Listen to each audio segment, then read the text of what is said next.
Friends, family and keepers of the faith, welcome to another Del Boy video. Yes, and it's Sunday again, so we'll date stamp this, shall we? It's year 3 blog 48, or in legacy numbers blog number 152, and it's dated 19th of January 2025. And if anybody's wondering why I haven't moved it up to year 4, well, it's because I do it by the start of when I did my blogs, and we're at week 48 now. You can work out how many weeks there are in a year, and you'll know when I get to year 4. But that's just a little bit of information for you. I usually start off by having a little look out the window, and dull as dishwater is all I can sort of like say. It's not been a bad week in regards to weather, really, when you consider we're in January. At least when I went to work on Wednesday, where I travelled to work for one day a week, the door wasn't frozen. I will say that. And the car warmed up pretty quickly. And my car's not a modern car anymore. I mean, I bought it in 2015. But it's, you know, I love my car, and it does me well. So really, as a general point, I've had a good week, not bad. Continuing at work, what was I in? I'm in the second week, is it? Yeah, second week. So, of course, these are full days now, compared to the just before Christmas where I was in for half a day. And so there is a step up that you have in regards to workload, you know, more responsibility, new things to learn, that sort of thing. I was happy that in the first week I got a lot of coursework out the way, you know, my civil servant exam, health and safety and security, mandatory training. But there's more training to do. And it was interesting this week in that the emphasis was off of me a little bit, because we had a new analyst start with us.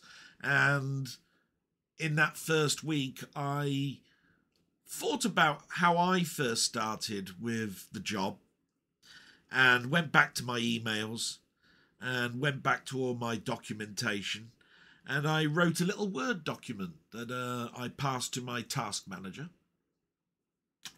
All those things that you wish you had, you know, when you start off with a new company, you're excited, but you're scared a little bit, I suppose. I suppose scared's the wrong word, but you're a little bit like, oh my God, I'm probably going to be overwhelmed. So the things that I don't understand about businesses is that the magic of IT enables you to have a PC that's generic for everybody. And when you first sign into it, it sort of custom makes it for you. There's a little thing called an ask file that I used to use all the time for new starters, and I used to induct new starters into the probation service. Now, I always used to go and say to some tech heads, why is it that we can't have a better ask file, you know, have some things like bookmarks that are in browsers? You know, so because there must be some commonalities that, as much as we bookmark our own websites, there are things that every person should have, and that's the ability to see their own pay slip and things like that. And it was going to be looked at, and of course the company disbanded. Now, I've bookmarked a lot of stuff, you know, in the 4 years that I've been tooping across into the new company. And I took all my web links that I thought were important and I put them in a Word document. And I also put some of the favourites that I've got in the program that we use for asset management. And I put them all in a little Word document and gave it to my task manager and said, give him this. He can then click on each of the links, bookmark them, and he can then put them into folders, you know, that were important, you know, like a folder called dashboard or a folder called warranties and things like that. And when he actually goes to read the work instructions, he'll have a head start. I was marked up for a good idea, and I hope that helped. But of course, most of the week has been concentrating on him. We've all had a little bit of an introduction, and I've introduced him to something called the Discovery Dashboard. And yeah, it's been a pretty good week. But I'm digressing a little bit. We usually do the news first. So these are the things that I've written down. Hopefully I can read my chicken scratch. I do apologise if I get all this wrong again. I'm getting older, as shown by the fact that I was a year older last week. But here we go. The war in Ukraine, as I always do. The UK has pledged support for Ukraine with a 100-year pact. So Keir Starmer pledged to put Ukraine in the strongest possible position on a trip to Kiev this week and signed a landmark pact. However, on Saturday, there were 3 were killed on Saturday in a Russian airstrike on Kiev's overnight. The main destruction occurred in the central district, where there is now a deep crater in the road outside the business centre.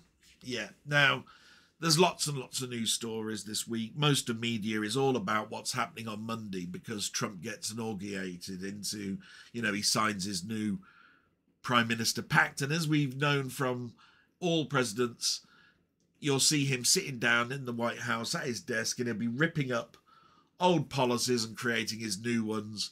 And as you know, he's always stated that he could actually end the Ukraine-Russian war in 48 hours. And I think the world is looking at this. The good news is that there's been a pact, the Gaza Pact, where the ceasefire has started to happen from today. Good news. Maybe we can have that happen in the next 2 weeks between Ukraine and Russia. I doubt it.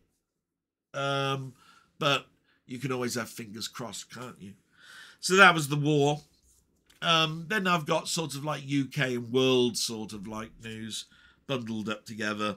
So these are just little bite-sized sound bites. Yeah, the UK is set to introduce digital driving licenses. Yeah, about time possibly. The MOT reminder changed several years ago. You don't take your MOT slip in anymore into the post office or wherever you get your your tax for your car, should I say. Tax is now done pretty digitally. You get it done, and if you don't do it, then of course there's fines, but there's no reminders really anymore. You know when your tax is going to run out. It's up to you to go in with your insurance and MOT certificate and get it done. That was a major change to the DVLA, and we're now going to get digital driving licenses where you don't take your driving license in anymore. What do I think about that? Well, I use my driving license actually as a form of ID. So yeah, it's one of those things where we don't have a real ID scheme in the UK, and most people will take their passport in. But I haven't renewed my passport in a long time because I don't fly anymore. I don't go on holiday. I would obviously plan a holiday. I'd apply for a passport again. But when I start with a new company, I usually give them my driving license and my birth certificate. The driving license, being taken away as digital means that when mine comes up for renew, it'll be digital. No photo. Yeah. Interesting one. So, that's one. What else have we got here?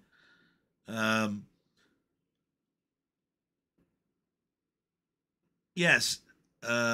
Starmer has vowed to fight the poison of anti-Semitism in when he did an Auschwitz visit this week. Yeah, anti-Semitism and Labour Party go hand in hand, as they do in a lot of government things. But this was during a visit to Auschwitz, and I learnt that I think next week is the 80th anniversary of the Holocaust. I dare say we will mark it by a silence at work. I haven't seen an email, but I'm pretty sure that will happen. The Holocaust, what a thing. So yeah, that was in the news. What else have I got in here?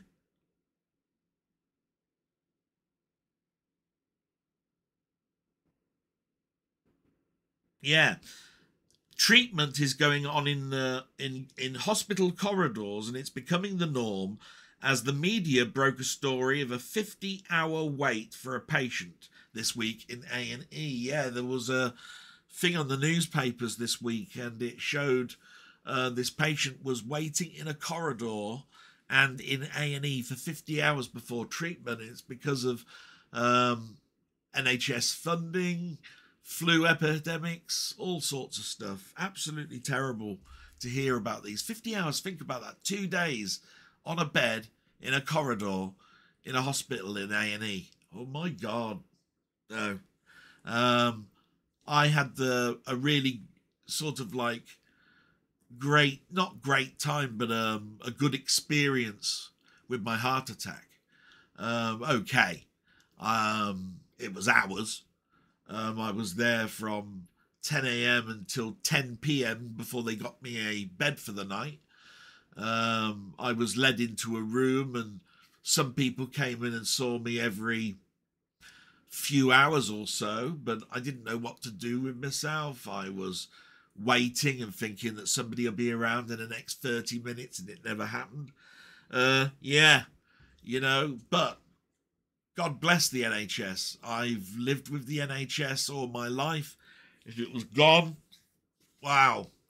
Well, then I've been over to the States and I've seen how medical is done in the States. And I wouldn't want that. Everything done via insurance and all that sort of stuff. No. Other stories. The Princess of Wales announced she is in remission for her cancer. A good news story. Nice to have a good news story in there. Absolutely brilliant. One that was sort of like closer to what I do. There's the use of drones are being used for delivering of smuggling drugs and weapons in prisons is now a threat to national security. An inspector report has agreed, has come out. Yeah. I've known about these drones. I've heard and seen all the emails in regards to how to get rid of drones, things that can disable drones when they go into a certain zone areas. They're looking into all of that. And of course, they're getting more and more frequent, and they're getting more and more clever at doing it. Delivering drugs and weapons. I mean, my God, into a prison.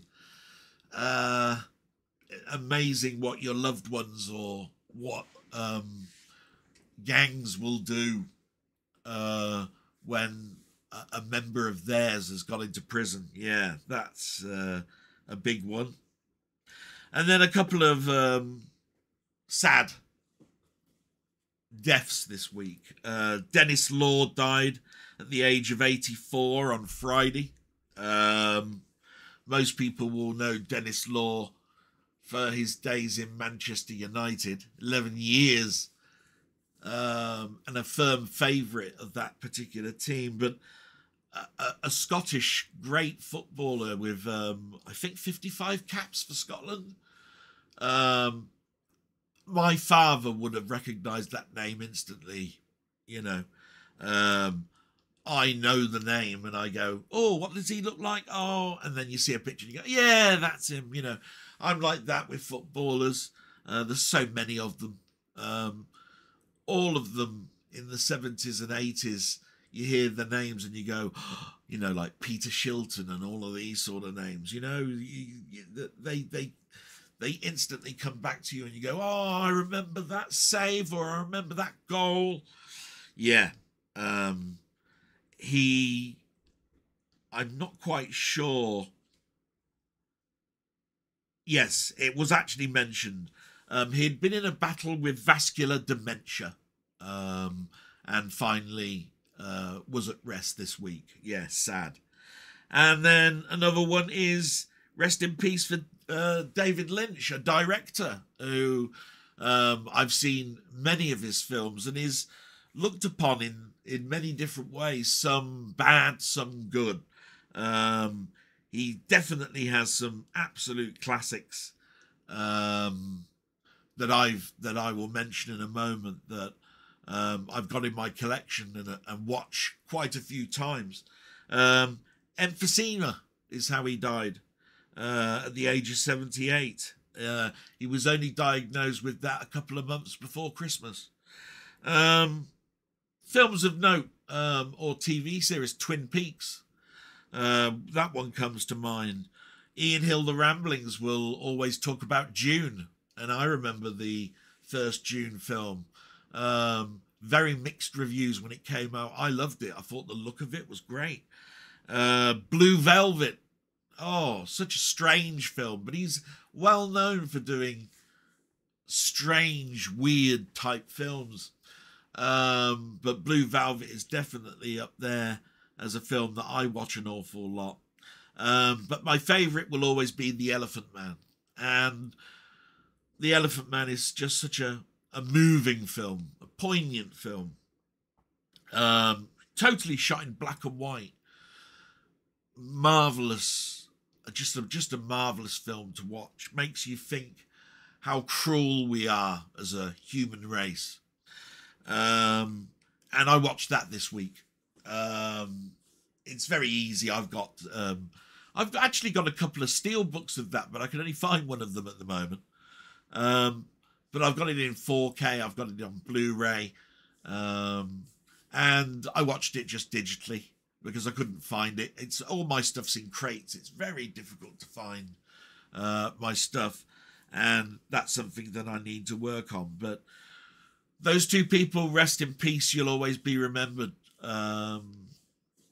You know, your product and the stuff that you actually did will, you know, always keep you alive in my eyes. And that's sort of like the news out the way. And like I say, this week it's been a sort of like a goodish week, you know. Really weird. It started off quite bad, actually. I mentioned last week that my keyboard, my Logitech G19, which I'd had for years and years and years, and suddenly sort of like started to give up the ghost. So I looked on YouTube for keyboards to buy, and I happened to pick one that was quite expensive, really. But remember, I've got some birthday and Christmas money, and I settled on, because I looked at Logitech first, but I settled on what they call a Steelbook Apex 7 series keyboard. It's a Steel series keyboard. Let me see if I can show you. Oh, bear with me. There's my cursor. Right. There's overhead cam, and if you can see it there, it's a nice looking keyboard. It's got the normal keys. It's obviously all RGB. That light is a USB socket. That is a little display that is telling me at the moment what my CPU and graphic card and memory and heat temperatures are of my PC. It keeps changing. And then, of course, I've got a volume wheel and a media button that I can go forwards, backwards, play with. It's got the lovely little media controls. And, of course, if I press a key, it does... Oh, you didn't need to do that, by the way. Hopefully I can get that back. Right, I pressed a key. I don't know what that did. But I was trying to show, look, it does all these sort of like weird effects, look, when I press the keys. Sorry about that. Pressed the wrong key there. But, yeah. So this keyboard, I ordered it through Amazon. And, of course, my mother can't hear the door and I fell asleep. And it was delivered at 5 to 8. I woke up at 10:30 at night. And I went to the door and it weren't there. I went, oh no, not again. It's been stolen. But I checked on Amazon again. You have to wait 24 hours. But I knew that I was going to have something delivered on Tuesday as well. They were USB extenders. So in the morning, I checked the dustbins, checked under my car, waited till 9 o'clock, went next door, nothing received there, went to the other next door, which is the post office, which opens at 9 o'clock. Nothing was delivered there, but I didn't expect it to because it was said in the email that it was delivered at 5 to 8. And I decided to contact Amazon after the new delivery that happened mid-morning. I said, so I phoned them up and I said, look, I'm not going to wait 24 hours. I said, I've just had another delivery from Amazon. You'd think it'd be delivered with him, wouldn't you? It says here that it's been delivered. The thing that I don't like about it is it says handed to resident. No, wasn't handed to resident. My mother didn't hear the door. And where's the picture? She went away, came back and refunded me immediately, apologised. And I said, look, this is the second theft from my doorstep in a matter of 3 months. I keep explaining to you the driving instructions state do not ever leave anything on the doorstep. I live next door to some shops. People will see the parcel on the doorstep and take it. I am not in an enclosed front garden. We got rid of the front of the garden so that we could get our cars off of the road. And we've only got a brick wall and a fence to the left and right, which means it's open plan. So, of course, a person that's just walking their dog just walks past, sees something on the step, bang, it's gone. So I was very, very disappointed and they refunded me. But it also meant that I had to again look for a keyboard that I could get it from. Now, the exact same keyboard that I was buying from Amazon, I found on eBay as new old stock. It's last year's model. It's not this year's model. It was half price. So this keyboard I was going to buy from Amazon was £149. That's what this keyboard is. I got it for £75 off of eBay. Brand new, sealed box, never been used. And it arrived the next day, free postage, tracked, and no problems with the arrival. It arrived during the day, not at night, and it was a totally sealed, fresh, new keyboard, just last year's model, and marvellous, absolutely gorgeous, loving it. It's smaller than my other keyboard, has that media function. I missed that little display, but it's got a little display that I can see. Comes with a magnetic wrist rest, which I haven't put on. I don't think I'll ever use that. And obviously it's got profiles and memory and all of that sort of stuff. So Wednesday, that was all corrected. Marvellous.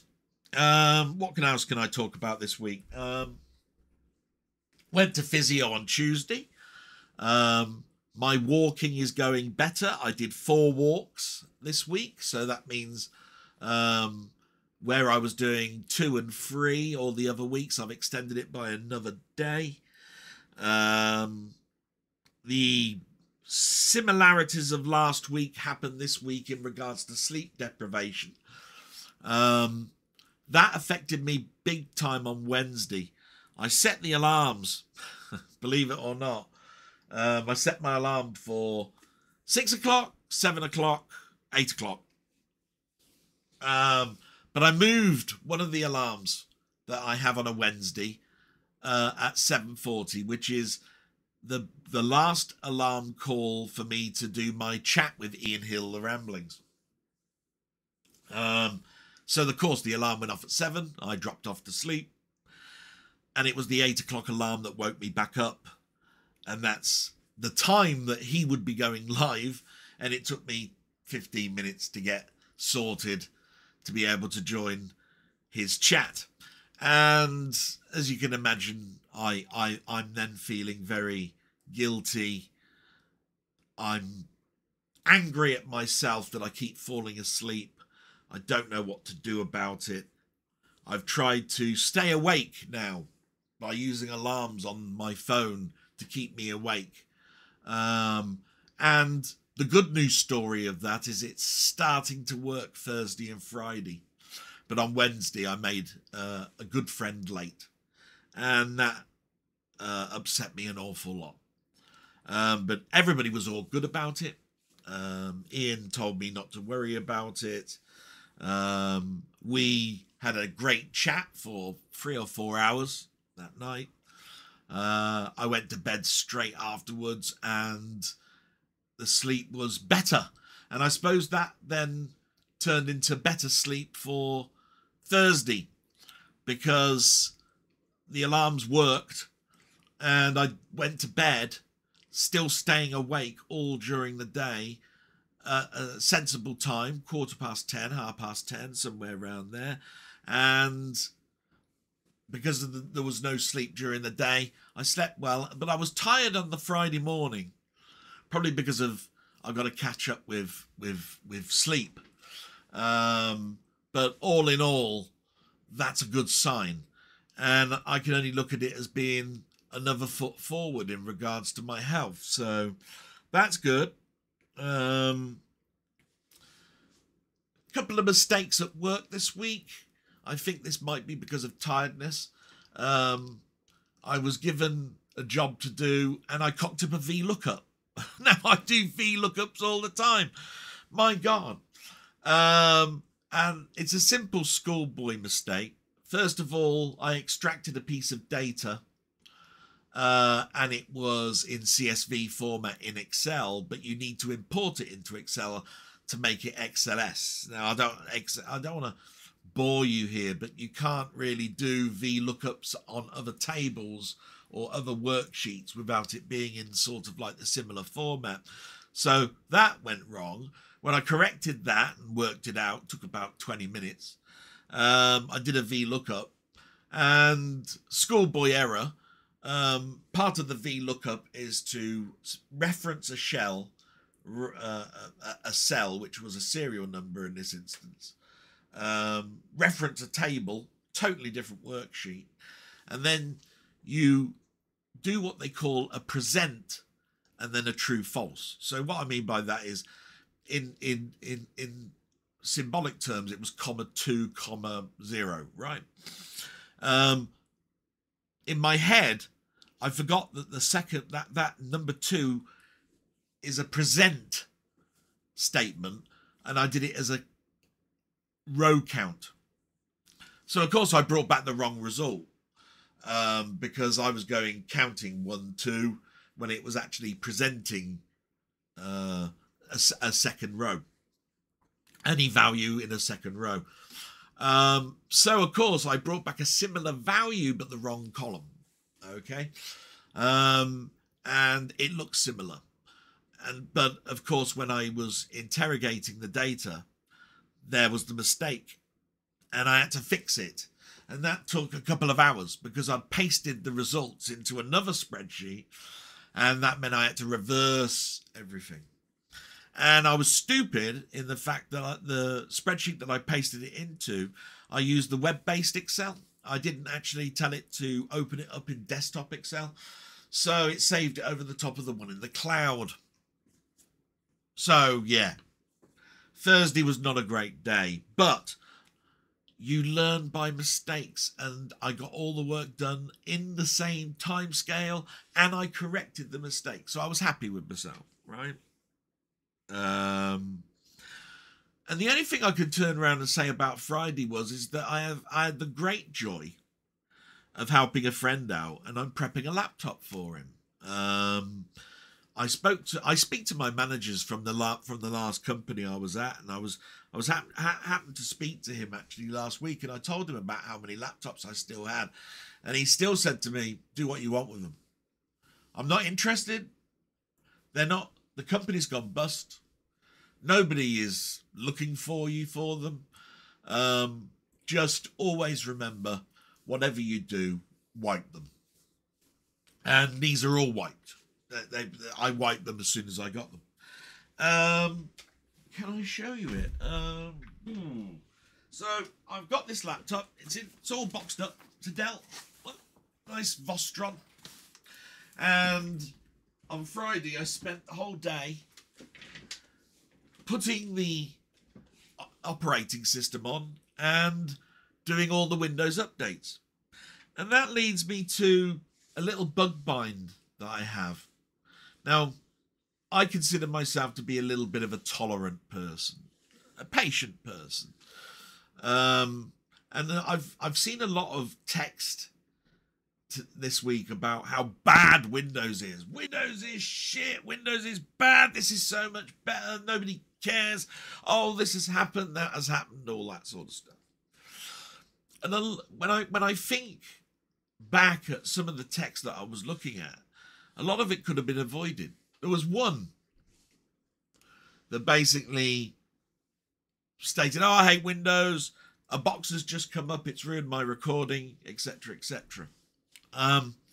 If you want Windows to work, you want to be secure, it has to do updates. And if you install a new operating system, those updates take ages. And what you have to understand is certain programs need a reboot and then you to log back in for it to continue. So you must understand that if you do put Windows back on to a system, don't start doing productive work within a couple of hours of you installing it. You need a couple of days to prep it. You know, like update, put this on, test, update, do a restore point, etc., etc. If you do try and do productive work because you think that Windows is installed, expect problems. You need that machine to be stable. And for it to be stable from a new installation, you're not looking at same day. It's just impossible. Forget it. You got to spend the whole of that day and get it to a point. So again, I look at it and go, that's a tolerance thing. Tolerance. Think about it. That's not Windows' fault. That's Windows trying to be helpful. No certain stuff. Most updates are done on a Tuesday. Microsoft will roll out updates Tuesday across the world, and it will take days for it probably to get to your machine. I purposely, for that point of view, hold off on Windows updates. I do them manually, and I wait a couple of days after Tuesday and then do the updates. I make mistakes. I can sometimes set it for a day, you know, like I'll set it to a Thursday and forget that Thursday's my update day. Do you know what I mean? And do some work. But as long as you've got it in mind on when it is and you do it regularly, then updates don't become a bugbear or a problem. I'll tell you, the biggest problem, and it's nothing to do with Windows, is other manufacturers. My God, the amount of times I've been doing something on here with OBS and all that stuff, and Logitech will send me an update with no warning whatsoever. You see, Logitech manufacture devices that go into Windows. They don't do a regular update. They do an update when they feel that there is an update to do on their devices. They don't tell their customers it's about to happen, and it'll happen at any time. At least Microsoft will sort of like do it on a regular day of a week, and you can expect them every week because there are hacks and all sorts of stuff that thieves will try and utilize. Hacking, you know? So they will release a Defender up, you know, an antivirus update all the time. So yeah, usually on a Tuesday. So that's just like one little thing. And we had a little discussion in Discord, and it didn't infuriate me, but it was just, I mean, probably I just look at myself as being just a bit more tolerant. We were talking about the last good Windows operating system, and I agree. The best operating system that I probably used at work was 7, which came out after Vista. But they were all talking about how bad 8 was. Now, the thing I look at is failures are successes. 8 tried to unify tablets and PCs, right? Bad mistake. But the trouble with a mistake like that is it's easy to say in foresight, you know. We know it was a bad mistake and it should have been kept separate. But Microsoft tried to do something different. It tried to unify. It pushed itself, spent millions and millions and millions of dollars and pounds or whatever, and it failed. The thing is, we've learned from that. We move forward with that. Microsoft don't care. They'll hemorrhage money. But I applaud them to keep trying to push the envelope forward. I still find, just like an agreement that I have with my friend Ponder, Linux is a better system, right? Linux learns from other operating people's mistakes. They'll learn from Apple. They'll learn from Microsoft. And then they develop their operating system and move forward with that at a slower pace, but don't make the same mistakes. They do that because all these other big companies have spent millions with a fail. And then they ignore that, you know, they avoid that fail with Linux. Do you see what I mean? So, yeah. And I'm much like my friend Steve. I'm a bit old and I'm going, do you know what? I don't really feel like I need or want to learn another operating system. And to be quite honest, I have to applaud Microsoft because they gave me my job, really. I became an IT administrator, manager, asset manager, and all of that through Windows. And that is what Lloyd's Bank used. It's what iSoft used. It's what I use now in the government. And they don't use Linux. So learning that would be just for personal reasons at home. As much as I'd like to push it, and I tried to in the probation, I said, have we ever thought about changing operating systems to Linux? And they said, yeah, once. And it's not going to happen. And then they showed me the figures on how much it would actually cost to change just the probation service that I was working under to a Linux operating system. And oh my God, was it a lot of money. And then they said to it, and after that, and you should know this, they said, you know what the staff are like. There's an age range of 18 to 70 something, right?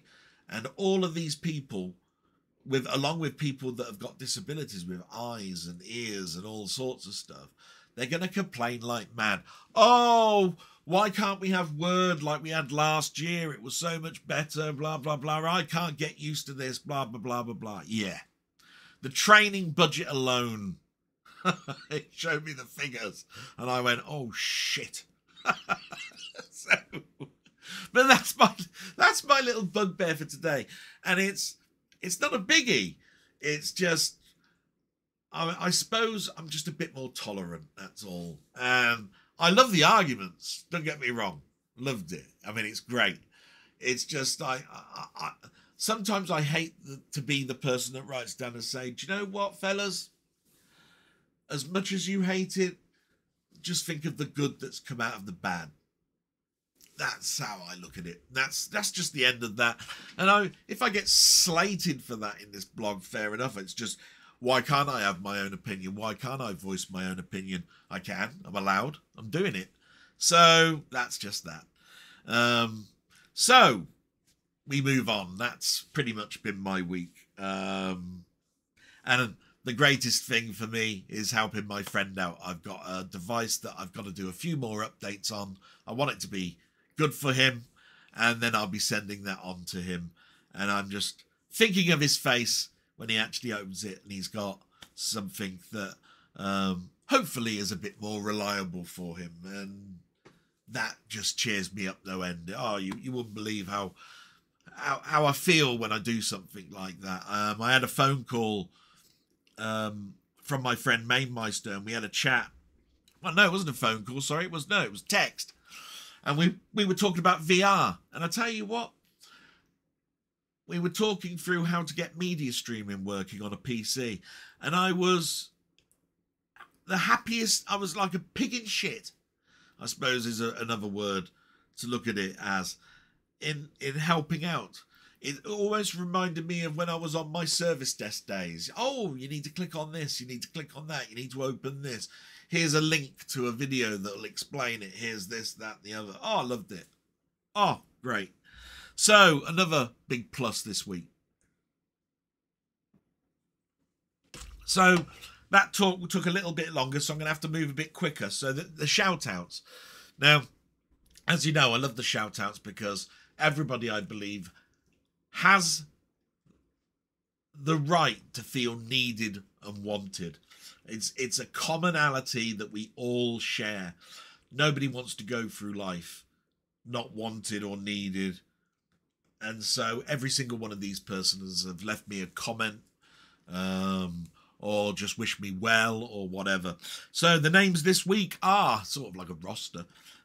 So put your hand up as I call your name out. Only joking.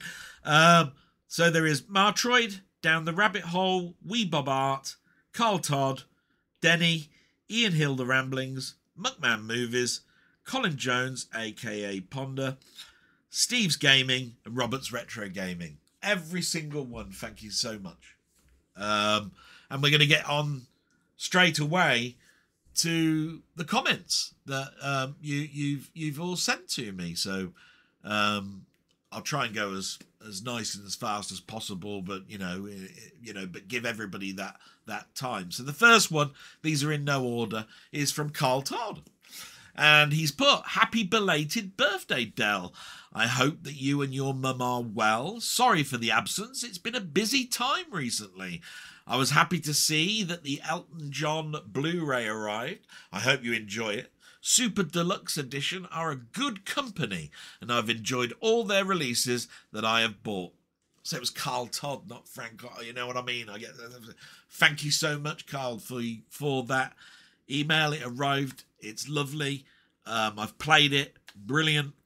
I've definitely bookmarked them for future things to buy from them. So, absolutely brilliant. My mum, so I'm going to say same as last week.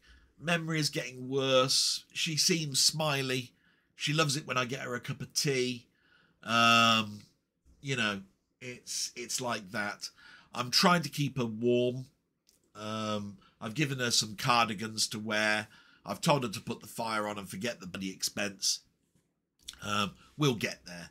You know what I mean? I don't want her to get a flu, cold, all of that sort of stuff. At 83, and she's approaching her 84th birthday, by the way, everybody. It's in February. My mum's name is Valerie. She was born on Valentine's Day. So, yeah. I wanted to get well past her next birthday.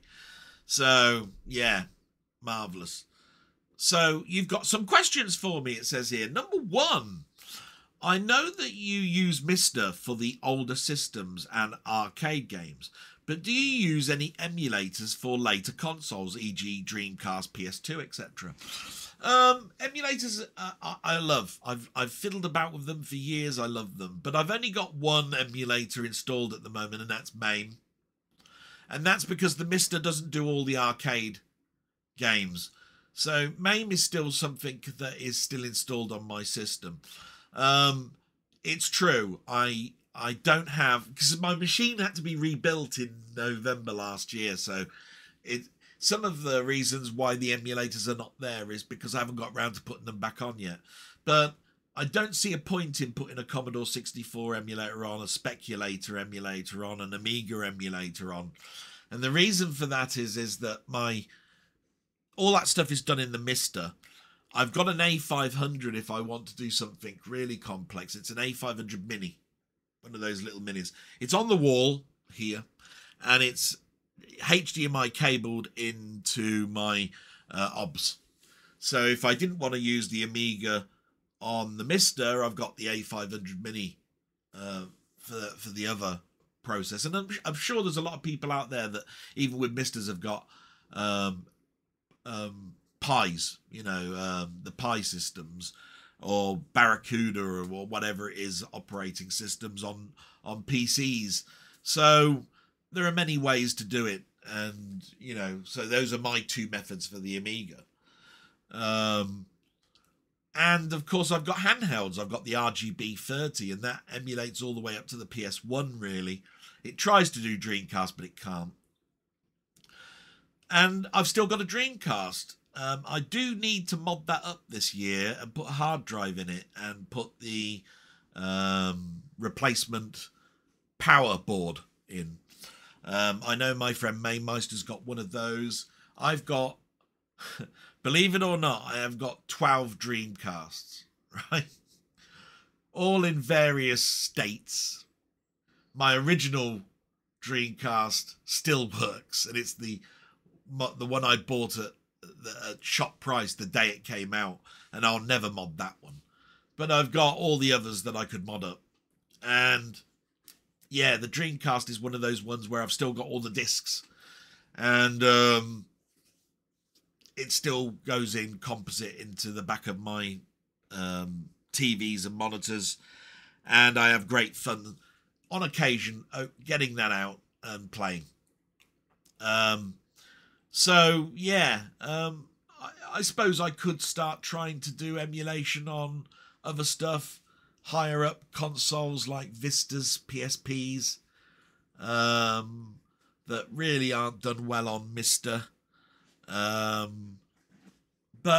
to be quite honest, whatever was on the Vista was generally was on the 3DS, or Nintendo's dual handheld, the DSi. So there is emulation on that, so I tend to play those versions over it. But I've got my PSP, and I've got my Vista, and my Vita, should I say, all in the drawer. I mean, I don't know if I can just pull one out here. Look, there we are. There's one handheld. Pull another one out. Look, there you are. There's a PS Vita, just hand in, just in a drawer right behind me if I ever want to play it. So, I tend to find I don't need emulation for those, because I've got things like R4 cards and SD cards that go into those. So yeah, play on the original hardware for those. I tend to find the expanded screen anyway on a 20 odd inch monitor, pixelated sometimes. There's lots of filters you can use, but no, that's the answer to that really, and I gave hopefully a comprehensive one for that. Number two, after buying the Elton John Blu-ray, what other albums would you like to hear in multi-channel audio format? Oh wow, matey, I think I mentioned that when I went to that website, I was very interested in the Alan Parsons projects, but most of them were sold out. Or I'm a big collector, so I'd hate to buy something and then find I can't buy the other albums because they're never going to be available again, and I'd have to go down the old scalper route to try and find them. But I'd love some music scores in that format. And you probably ask yourself, why would you want that when you've got the film and you've got Dolby Atmos and all of that sort of stuff? When you tend to find that you buy a deluxe version of a film which has got the isolated score, it's on one channel, it's mono. And sometimes they'll isolate the score for you and take the audio away, and it is channeled, but it's rare. So yeah, I'd love a multi-audio version of Once Upon a Time in the West, or Star Trek the Motion Picture, or whatever. Now I've got spectral recordings of those, and I've got them on CD and album and all that sort of stuff, but I'd still like it. You know, oh yeah, you know, to have it coming out of, you know, what is it, 7, 8 speakers I've got? Hang on, 4, what is it, 7, 8, 9. It's 9.1 system, that's right. It's a 9.1 system, Atmos, yeah. So yeah, would I like to have a 9.1 version of Star Trek the Motion Pictures score by Jerry Goldsmith, or Superman the movie by John Williams? My God, yeah. Imagine that. It'd be like an orchestra in your room. That's what we all wanted when we bought the music from the film. We wanted to be able to have like an orchestra playing in your room, and we put it on our record players, and we loved it, but it didn't sound that way, you know. So yeah, you've opened my eyes to that, and I'm totally in that format now. Yeah. Salute, my friend. You've put take care at the end of that. Thank you so much.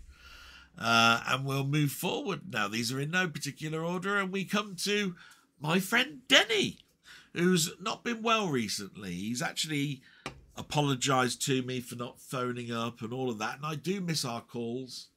I have to say, there's been a lot that I'd have loved to have spoken to him about. There have been times around Christmas and up till now that I've wanted to get that text that says I'm phoning you on Friday, Del, and it hasn't happened. And it hasn't upset me, but it's like, oh, I need to talk to you about this, and I haven't had anybody to talk to. But saying that, we all live our busy lives. And he always leaves a comment for me, so not a problem. So it starts off with, "Hiya, mate. Strange week, as you know. I'm currently dealing with something personal. Sometimes in life, others have to come first, and in this one of those occasions is one of those occasions. So virtually everything's on hold for a while. So I'll just be popping in occasionally." Yeah, that was the thing that I was just trying to explain just now. Alzheimer's, yes, a very unsettling condition to talk about. My great-grandmother suffered from it, and she would often be found walking from Warsaw to Wolverhampton at 90. It did make everyone wonder where the energy came from. He continues, "Spinner arcade controls, would love one of those if they ever get released." And like I say, the RMC, the Retro Man Cave, has a guy on that does custom jobs, but you know, in a production format, and he's working on a spinner, and I'm constantly looking for an update on that. Shorts on YouTube. Ian has changed my mind somewhat. Most are absolute trash. Most provided by content creators are primarily for revenue purposes, but I'm actually liking Ian's year list for films. Yes, I've been mentioning them every time each week. I've said Ian's top 5 sci-fi films for the years 2001 to 2000 and whatever, and he does those every day, and he just reads out 5 films. That's all you can do in a minute. You don't go into discussion on them, and it's great, brilliant. And I've threatened to do a Windows tool belt section, you know, where I'll say, Here's how you can create more space by removing all the crap inside your prefetch folder. Here's how to remove the problem of 100% usage constantly on your C drive or hard drive. Turn this off, turn that off, blah, blah, blah, blah, blah. I'm threatening to do that just purely because it's there then for me when I need to refer back to it. You can never remember everything. Grammar, he says. Please remember some people are dyslexic. Always find when someone has lost an argument on X or YouTube, they always resort to grammar or punctuation to save face. Saying that, I hate centre. It's centre, so I can only read that out, can't I? LOL. Yeah, and I have to turn around and say I've known some people that are dyslexic. I know some people that never went to school, or when they went to school they were truant. Their English is not great, but that does not make them bad people. But yeah, it's a bugbear. It's a pain in the arse. We've all got our things, you know, that we don't like. You know, somebody picking their nose, you know, rubbing their arse. I don't know, sticking their hands in their pockets, whatever it is. Grammar's just one of them. Totally get it. You know what I mean? Stephen J. Carnell. I remember the typewriter too. Yeah, remember I was talking about those little things at the end where it told you the production company, and you'd see a bloke at the typewriter, and he used to chuck a piece of paper up. It turned into an animated piece of paper. It fluttered down and landed on a ream of paper. It's just something that I remember because I watched a lot of TV. Do you remember Renegade on the early mornings on ITV? Reno Reigns on his bike. Just about, I have to say. Early mornings ITV. Yeah, possibly. Anyway, question for this week. Name some favourite Stephen J. Cannell productions you remember and like. Well, I'll have to give you a story then. Not only do I remember that he had a production company of himself, I remember his younger days because he wrote some Columbo episodes, and I'm big on Columbo. Oh my God, I love Columbo. And I used to watch on BBC on a Monday night after the news, the Rockford Files. And I remember the Rockford Files so well. Don't know why. The tune, everybody remembers, right? The TV series, I don't even really know what he did. He just always had a radio in his car and solved some sort of like crime type thing. Like a private eye type detective thing, I think. In a sort of like dusty town type thing. Because I always remember him driving around deserts or towns that weren't cities, you know, like Kojak was. So, yeah, there was the Rockford Files. I don't think anybody doesn't know the A-Team. I was never that huge a fan of the A-Team, but I watched it. And I liked it on occasion. Found it action-packed nonsense. What I used to like looking forward to if I was off sick from school was a TV series called Hardcastle and McCormick. It had this sort of like oldish guy, but he was like really muscular. Can't really explain it. And it was all full of cars and all that sort of stuff. Hardcastle and McCormick. And I remember the theme tune as well. I remember the TV series as well called Hunter. That was on late nights. Watched that. And what some people are probably going to go, but how can you not mention this one, Del? And that is The Greatest American Hero.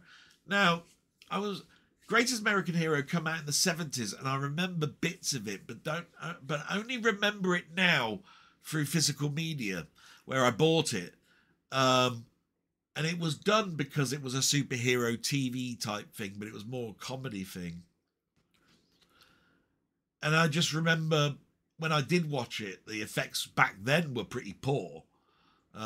Superman sort of rip-off. You believe a man can fly? Yeah, if you've got all the millions that Superman had to make the film. On a TV series, not so much so. That's one way of looking at it. The effects were like The Flying Nun, and I remember that as well. The Flying Nun with Sally Fields. Right. So the greatest American hero, 70s, not totally fondly remembered by me, but it's fun and it's nice to look back on. Those are the ones I think stick out. He's done lots more. I think he did one called Riptide. Don't remember too much about that one. Yeah. Anyway, Stephen J. Cannell. Yeah, great bloke. I think he was dyslexic. Is that right? I think he was. I'd have to look that up. But you were talking about dyslexia earlier, and I'm pretty sure he was, and he was a writer. So there you are in Hollywood. Amazing what you can do. Hope to be in touch very soon. Pass on my regards to your mother. Of course I will, matey. And look, phone when you can. Whatever I was saying at the beginning, I said, I miss our phone calls. And that holds very true. Yes, there are always times where we fall into something that goes on.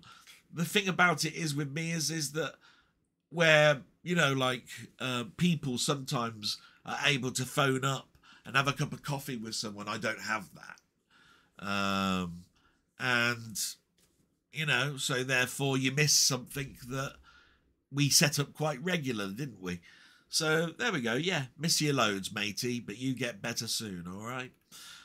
Salute, my friend, and we move on to Ian Hill, The Ramblings. Oh, and I already told you I let him down this week.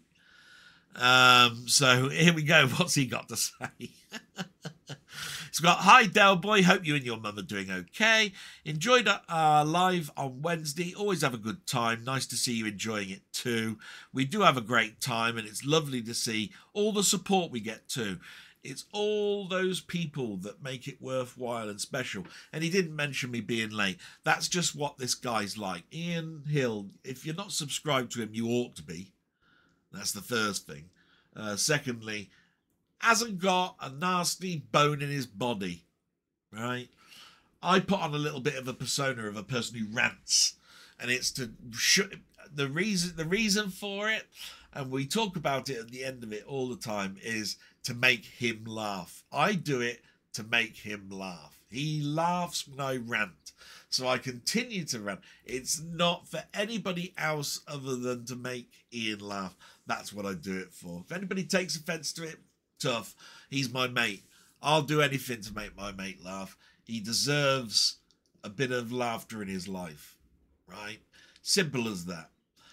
So he continues, well, I've got good news. The boiler has been fixed, and it's great to feel the whole of the house warm again. The workman was here for an hour, and he loved looking and talking about my collection. It was good to hear him talk about CDs and not understanding why there's this craze for vinyl or records. Always love to hear another CD lover. Yeah, I mean, I try not to categorize.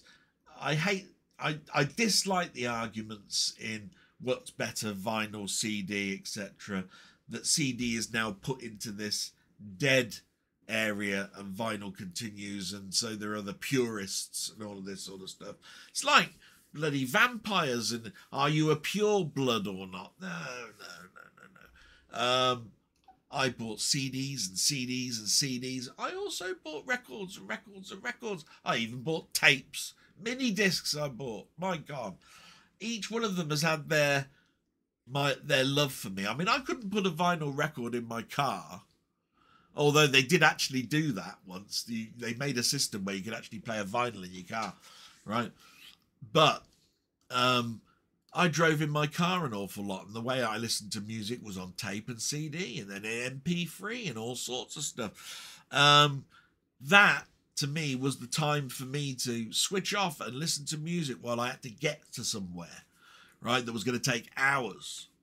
Think about that for a minute. So the other formats are equally as viable for your attention. That's how I suppose I look at that. What does he says? We also talked about Dinky and Corgi cars. I think he really enjoyed coming into the house. I do love talking about my collection. When I'm gone, they will probably all end up in landfill. That's the way it goes. Hey, hang on a minute. You've got my bloody address, mate. Only kidding.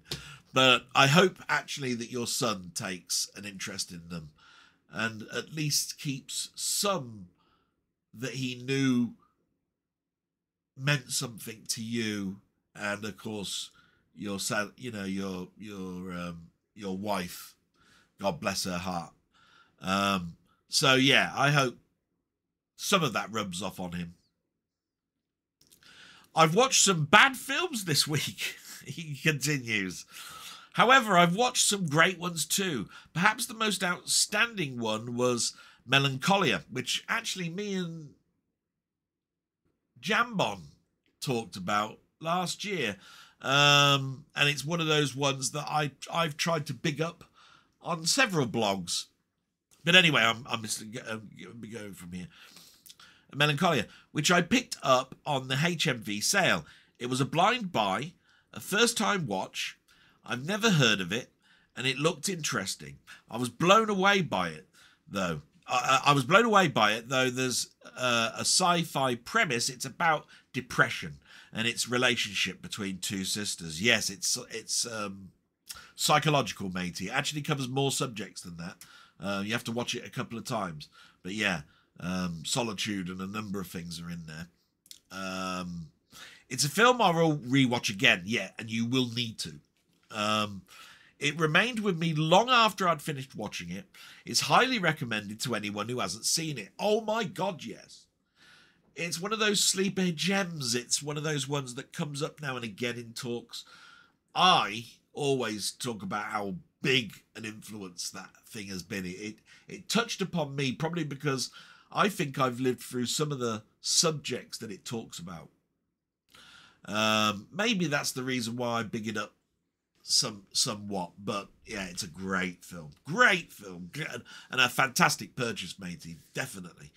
I've been playing my old grey. You didn't go in actually into your bad films, but I take it they'll be in your own reviews section of your channel, matey. I've been playing my old grey whistle test CDs, which include live performances from the show. They are out of print, and sadly on eBay there isn't that many listed. It's all pure nostalgia for me, taking me back to my youth. I get a lot of pleasure listening to them. Now, as you know, I'm not a gamer, but is there any games where you can be a musician in a band playing gigs and trying to get a record deal with a label? Probably similar to those Football Manager games. So that is my question of the week. I've no idea if such a game existed, but could be an interesting concept. Oh my God, man. Yes, there is. There's actually quite a few of them. They've been around since, yeah, my Commodore 64 Spectrum Amstrad days. That's 82 onwards. Didn't see many manager games on the VIC-20, ZX-80, ZX-81 and the early cartridge games. There might have been the odd one. Football Manager started it off for me. I had the Commodore 64 version, although it's best remembered on the Spectrum, and quite rightly so, and it's probably the best version as well. But yeah, you had Rockstar Ate My Hamster, and you've got all sorts of games where you try to release, you're a developer of a game and you want to release it out into the world, and you put money into the budget and money into development of the game, and send it out for review and get it into shops, and this is the weekly money that you got from it, and your company survives or goes bankrupt based on how well you did. More dice game than anything, you know. It's how the numbers roll, if you see what I mean. But Football Manager, yeah. Formula One Manager, yeah. But you're talking about music games. But yeah, Rockstar Ate My Hamster was one, I think. There's a number of others. There's a load on Steam, the Steam platform. Now they make them even now for the PC. And then, of course, there's the music games that we play. There's things like Rock Band, Guitar Hero. Those aren't what you're talking about, but that's where you can actually be a guitarist or a drummer in a rock band or whatever. In VR, it goes even one step further. You can be the conductor of an orchestra. That's what I've been playing. Actually, yesterday, I played a game called Maestro. And using hand tracking, and you could put a pencil in your hand if you want, you know, a pen like this if it helps, because it's got hand tracking. You put your VR on, the orchestra's in front of you. Behind you, bloody hell, there's everybody watching you, you know, in the actual seats. And there you are, with your pedestal in front of you, tapping, like that, with your hands up, and you've got to, you know, wave your baton to the music. The cymbals are coming at you, and then you use your other hand to raise the volume and lower the volume and stop, and like this, and you know, fantastic game. And of course it plays all the classical music and all of that sort of stuff, which means I could record it and actually show it, because you wouldn't get a copyright strike, because it's all, you know, the very early stuff that you're learning to play with at the moment, like I am, is all Beethoven and Bach and all of that sort of stuff. But I love all that. So, yeah, bring it on. That's what I say to that sort of music. So, yes, matey, loads. Concept, already thought of. Been around 40 plus years. And, yeah, definitely something that's out there, matey. All my best wishes, you say, and have a reet grand time. Thank you so much. My apologies again for Wednesday. Like I say, I need to get my sleep sorted out. Now, we've reached just over an hour, and I need to make sure that my mother's okay. I hope you all don't mind. So I'm just going to make her a cup of tea, and then I'll be back. Won't be a moment. And I'm back, and my mum's got a cuppa, and I got myself another drink just in case as well, because it'll probably be another hour of this. So thanks very much for your waiting, although it was seconds for you. We continue. So the next one is Muckman-Movies, and he thought happy birthday, Del Boy, for the other day. Hope you had a good day. Yeah. The sad news about it is that I was so tired I slept through most of it, but I had a good sort of like a day mostly, and of course. All the well wishes and stuff, absolutely brilliant. So thank you very much, and thank you for thinking about me. If you don't know, most of these people that are in here have their own channels. Muckman is one that I mention. I'll be mentioning him again, I'm sure. And please go and have a little look at all of my friends here. If they don't have a channel, you know, sorry, but most of these do. And I tell you what, the content that they bring out, absolutely fantastic. I wish I was talented as these guys. I've been doing this for years now, and I'm so lazy. I do everything in like one cut type thing. I don't edit stuff together. And I swear blind that my memory is going, because I hate to sit in front of the camera without being prepared. And I worry and worry and worry that I'm not going to mention something that's important, and I delay and delay and delay, and yet I could have just done it, just had fun doing it. But that's me, worry wart. There you are. So salute, Jamie, Muckman-Movies, absolutely fantastic. And we move on to Colin Jones, aka Ponder, my friend who always corrects me and puts me in my place, and I love him for it. He's put, here we go, Orange Man recognising environmental changes, and a big laughter. Yeah, he ain't going to recognise bugger all. Even if he does, it won't change his public opinion or actions. He won't be around long enough to experience the biggest changes, and even if he was, he has enough money to keep himself comfortable, and that's all he cares about, himself. Yeah. Hope your birthday was a good one. Seems it was. Yes, it was, matey. Thank you very much. Sleep deprivation is not good at all. I have it right now, but that's due to the shifts I'm on. It's also causing me to be depressed. But I'll leave that to my vlog. I'll get through it. One little bit of advice here from shift working experience. Try staying awake until the time you plan to go to bed, even if you feel really tired. It might reset your body clock back to what it should be. I'm sat here typing Monday at 3:45 with a light therapy lamp on, which I also find it to be some help. Yeah, now this is what I've been trying to do. If you haven't noticed in my blogs, I've been saying trying to stay awake until the time I go to bed. The problem is my body is shutting my brain off. It's going, I sit down, switch the telly on, the light is on, bang, spark out. No rhyme or reason for it, just happens. And I can't rely on an 83-year-old to keep me awake, and I've got alarm clocks set and all sorts of stuff. It's starting to work. No idea if it's tablets. I doubt it. I think it's exactly like you said. I've got to get back into a normal way, as best as we can call normal, for sleep. The other thing that happens is that if I sit in front of a TV or monitor for too long, I get double vision. All probably to do with sleep deprivation, so keeping my brain active is difficult. I'm trying to now read books. That is something that my friend Jambon gave me for Christmas, and then again the text is so small. In fact, I'm thinking maybe my Kindle might be a way forward. All sorts of things going in my head on how I can improve this. Yours is a top tip. The tip is, though, can it work for you with all of the problems that I've just mentioned? And as I said, my brain is just being switched off.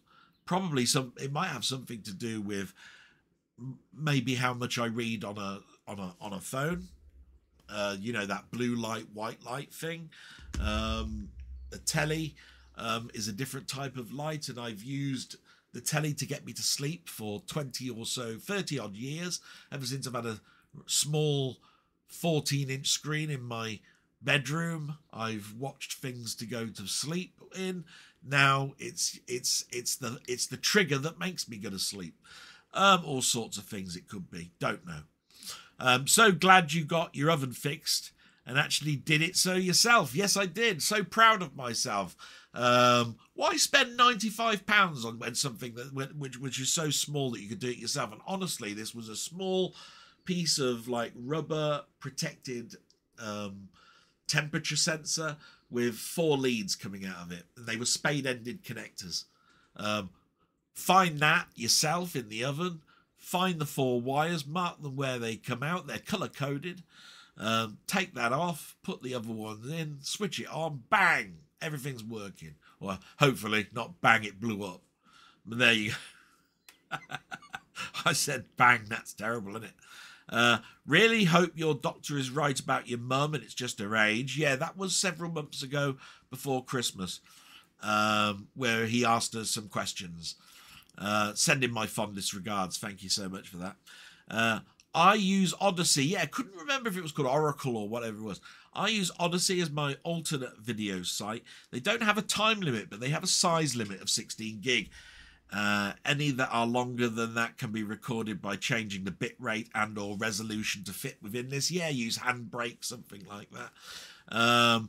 I need to look at that. I'm pretty sure that you mentioned it to Steve. I went and looked and it said you needed a special arrangement for anything longer than half an hour. I might be wrong. I need to look into that. At the moment, I've got everything recorded on my NAS drive, a spare drive. So I can transfer it, encode it, all sorts of stuff. You're quite right. Grammar, the difference between knowing your shit and knowing your shit.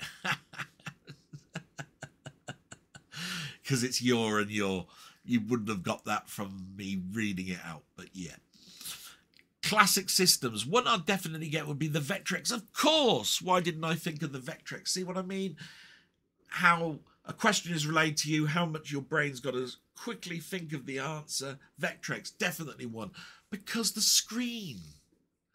But anyway, and one I'd consider would be the BBC, specifically the Master. Yeah, we've got the Atom, haven't we?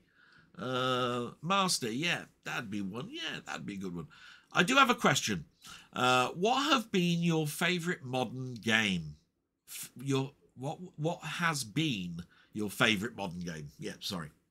My mistake, reading it out wrong. This can be an AAA title or just a Steam indie title.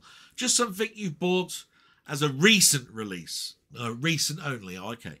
Because my simple answer to that would have been Guild Wars or Guild Wars 2. Spent hours and hours and hours on it. Me and Denny.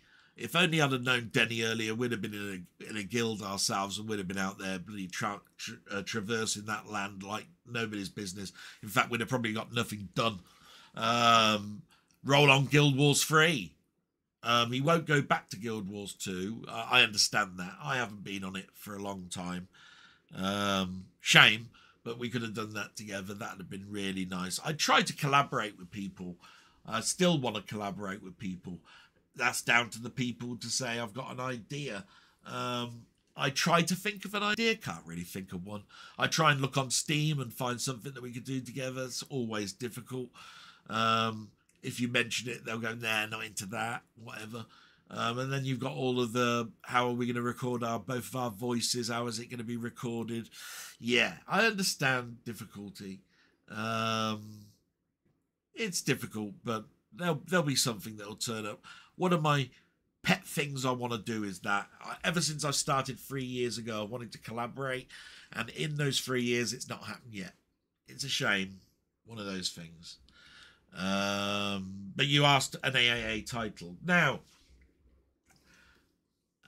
Steve did a series of about 70 or 80 videos on this, Planet Crafter. I had great fun with Planet Crafter. In fact, we tried to do a collaboration on that and it lasted one session.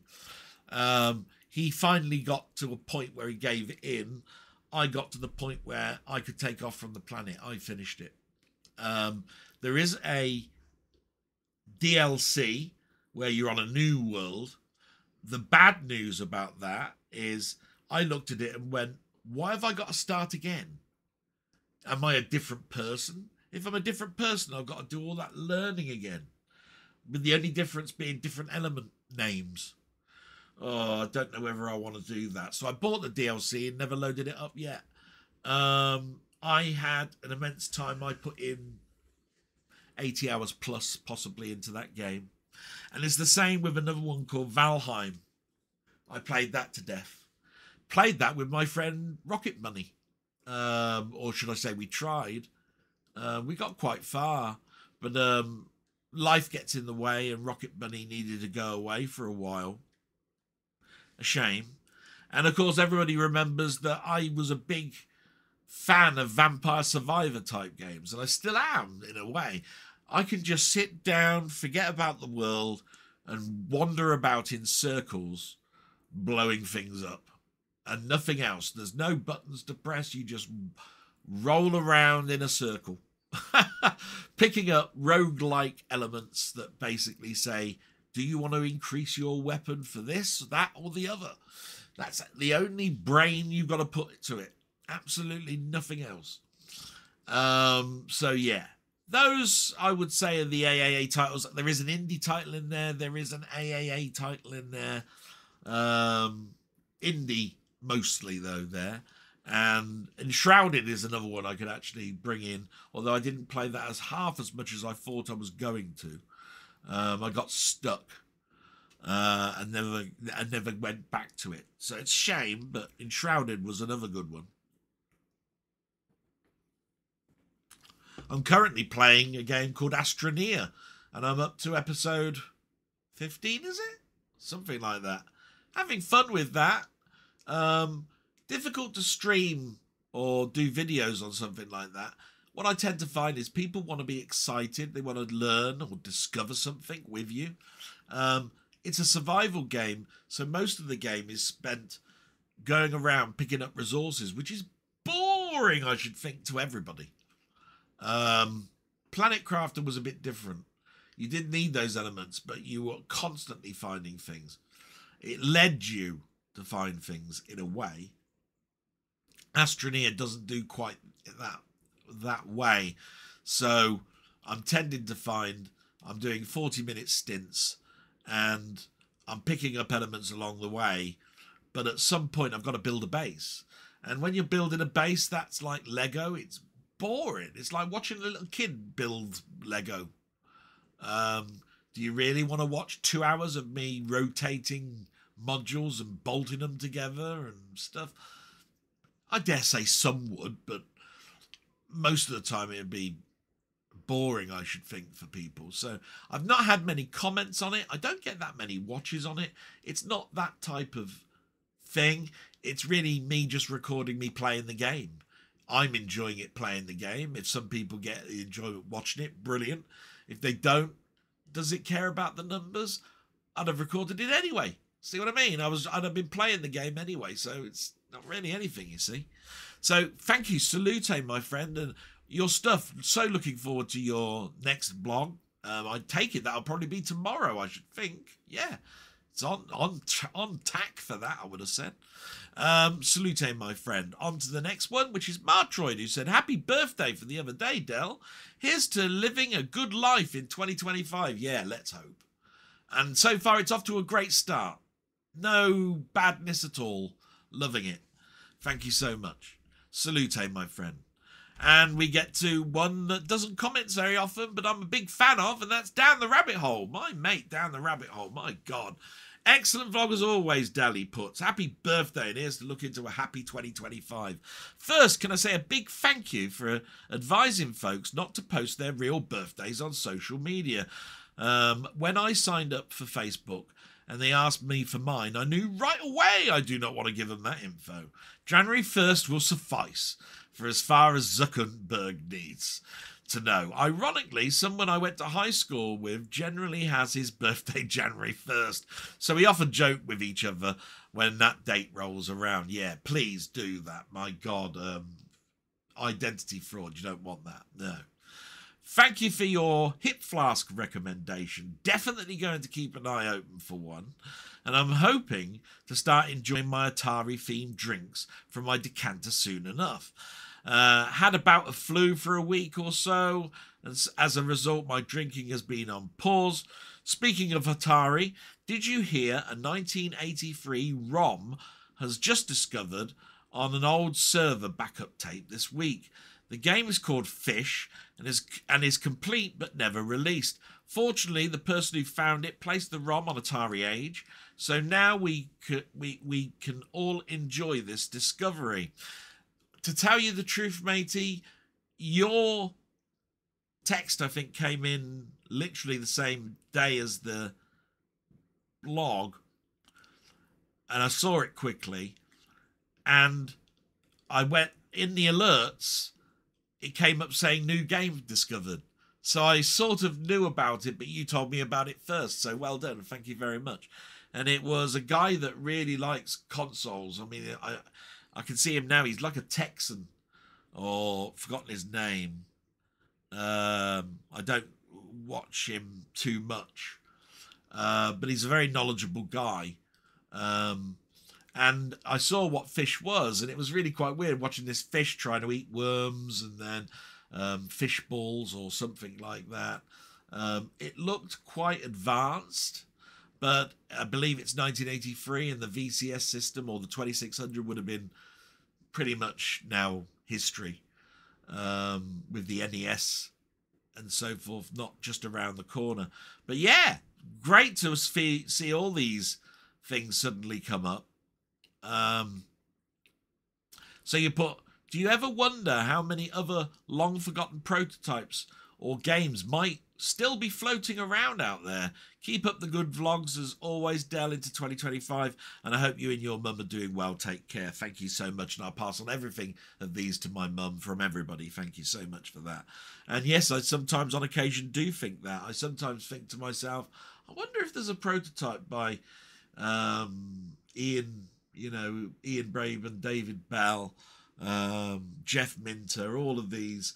They're just sitting on them. Forgot all about that they wrote a week of doing some code and then just put it to one side. There's forgotten all about it. And the same for arcade machines and the rest. A lot of stuff can be just ideas that people just put to one side, but they do develop it for such long periods of time where there's virtually a game there that you could come out with now. Yeah, think of it all the time, matey. Thank you so much. Again, this guy's got a channel. Please subscribe. Absolutely brilliant. And thank you so much, my friend. Salute. And we move to Wee Bob Art. And Wee Bob Art, my friends, said, great to listen along, Del. I was only kidding about my videos. They were just a bit of fun. Of course, I'm joking along with you. I tend to do that a lot. When somebody says something and I then do a little thing afterwards, it's to continue the joke in a deadpan way. But yeah, sometimes it missed the point. I missed the point, should I say. Anyway, I may get a proper little studio set up in about 4 weeks, so hoping I could start doing more videos where I record just now. Where I record just now is a bit of corridor, which my family go back and forward through, which is quite distracting when recording. Anyway, I do love a Kev down the rabbit hole video, which we've just been talking about, other than it makes me want to drink whiskey more often than perhaps I should. Same here. Bloody hell. And I've been drinking for quite some time now, years in fact. Copycat is one of my wife's favourite movies, along with Gothica. I will probably pick those up on Blu-ray or 4K. Good luck, matey. Copycat is out there, but even on Blu-ray, it's a £20 disc. You won't find it very much cheaper unless you go to somewhere like Amazon Italy or Germany or something. You might get it there. Last time I looked, it was a £20 disc. I've got it somewhere. I need to find it. But again, I was thinking to myself, do I have that on DVD or Blu-ray? I know the DVD and I can find the DVD right now. Blu-ray, not so much. I have trouble sometimes in the fact that I should be scanning my discs as they come in, but I haven't been. So my software that I keep my lists up together with is out of date, and it gets out of date every day. Got to do something about that. Yeah.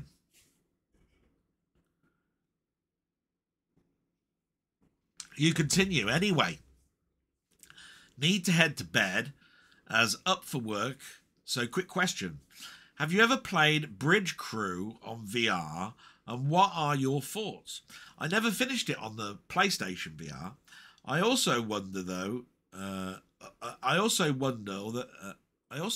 although Ian is not a gamer, would he get a kick out of sitting in the captain's chair?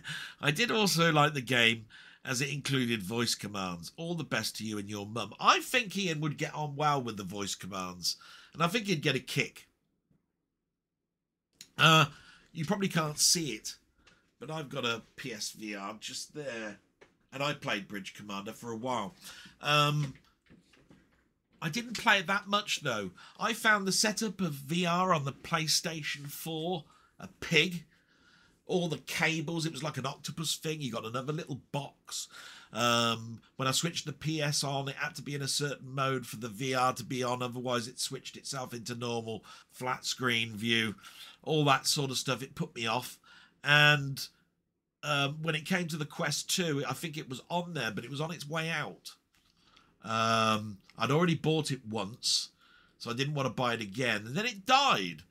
Or should I say, Kevin mentioned you think it's dead, but it's not. I think you can still play it. It's just a lot of people have moved on. And it's a shame, because it really is one of those, sit in the captain's chair, or you could sit in the science chair, or you could sit in the communications chair or the engineering chair or whatever, and do all your little bits and bobs and walk around in VR and all that sort of stuff, and it was great.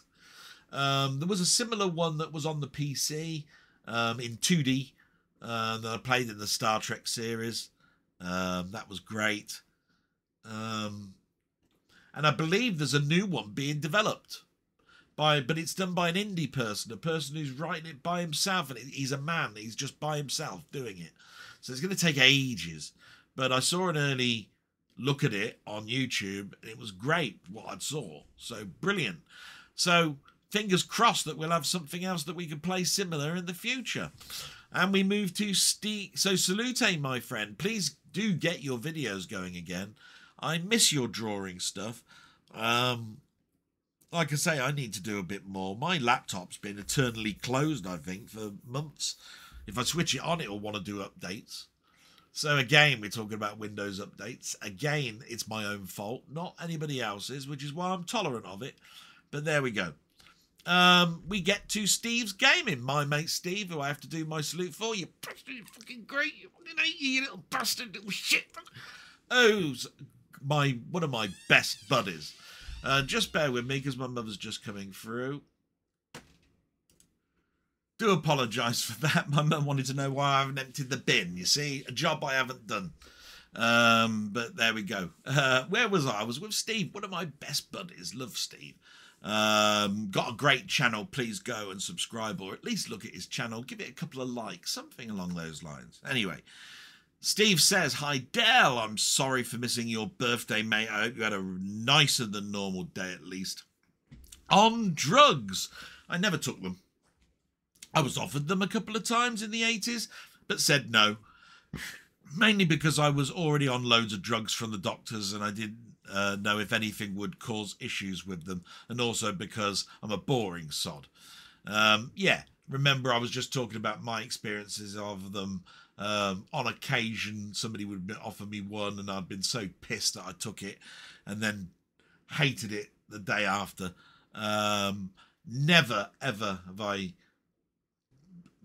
sort of like kept on going with something. I've not been that type of person. I've always found that the side effects were terrible. I told you that of feeling giddy when I was just taking even the basic form of them. And of course I was on blood pressure tablets from the age of 18. So, you know, but drink is a drug. Smoking is a drug. But the way we talk about drugs, we're talking, I think, mostly talk about marijuana, cocaine, the big ones, the small ones, all of that sort of stuff. You continue. I mentioned last week about new neighbours moving in, but unfortunately it wasn't the neighbour with the dogs that moved out. Just my darn luck. I'm glad your oven is now fixed. You can warm your slippers in it now, you old sod. How did you know I got slippers? No, actually, I don't have slippers, believe it or not. I just take my trainers off and walk around in my socks. I've got these socks, actually, that are so thick. They've got pads underneath that you can almost have them as trainers. I've even got socks that individually your toes go into, like gloves. It's sort of like the less and less I need of things like slippers. But yeah, I'm getting to the point where a pipe is next and a scarf. Won't be long. Now, I have two questions for you. Question one. What good 8-bit game did you think transferred badly to 16-bit? I'll throw one in here. Whizball. You're quite right, you know. Whizball is not as good as its 8-bit, but it's not terrible. I'll say that. I played it. It's all right. It's just it could have been a darn sight more than it was. So disappointing when it came out. I'm with everybody that said around and said a missed opportunity. But I have heard some people say it was a disaster, and I wouldn't say that.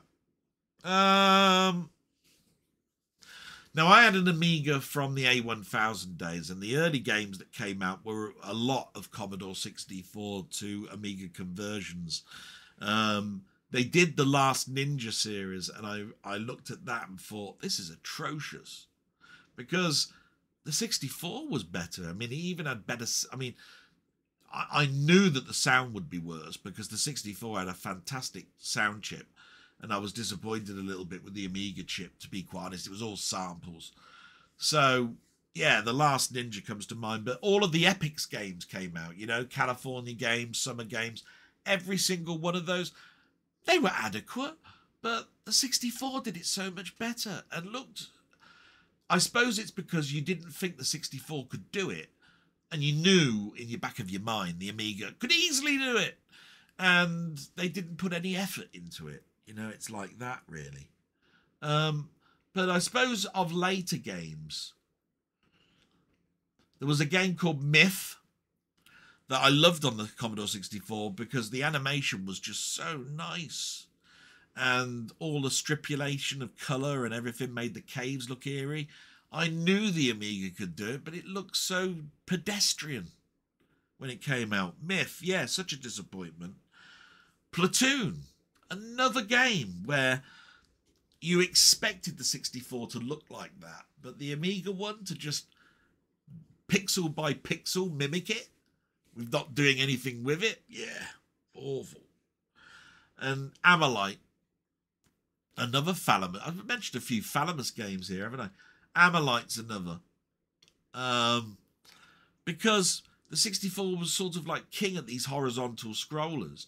When it came to the Amiga, all they did was ramp the hardness up. They made either the sprite so large that you had cramped surroundings, or they were bullet hells that you'd never get through anything. They just threw everything in the kitchen sink at you, and it was just like, oh, for good, you just died at the same point all the time. And then when you died, you lost all your weapons, and it was just a mess. There were a lot of games that I think were better on the Amiga than they were the Commodore 64.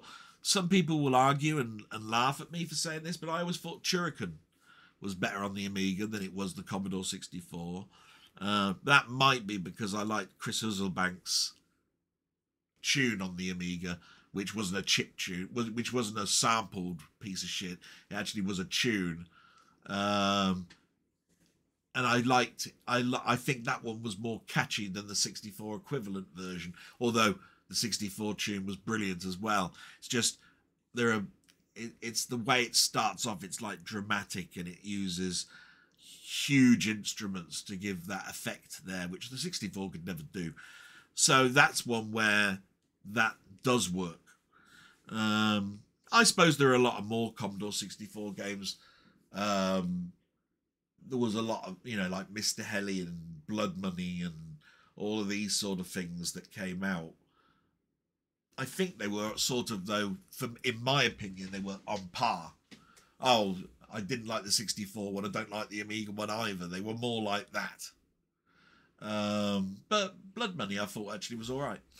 Hope that answers that one.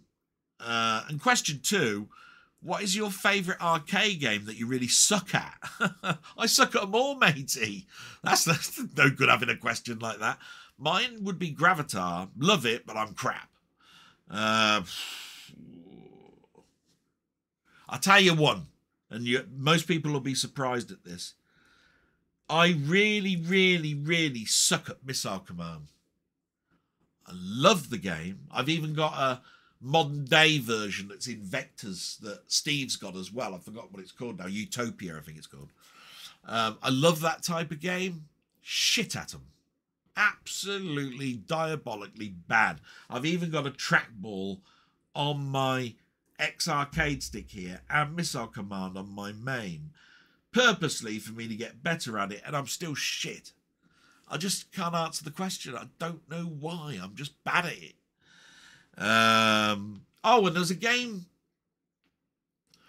that I really liked on the 64. Found it one day in the arcade. It's called Bagman. It's called King Solomon's Mines, I think, on the 64. That I'd really, really, really like to be good at, but I'm shit at it. You have to carry these bloody money bags up to this bloody cart or something at the top of the screen.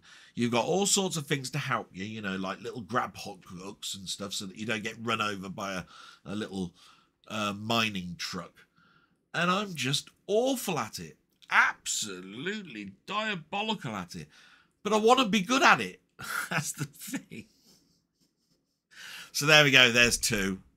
Like you, I'm probably not very good at Gravatar and all sorts of stuff like that.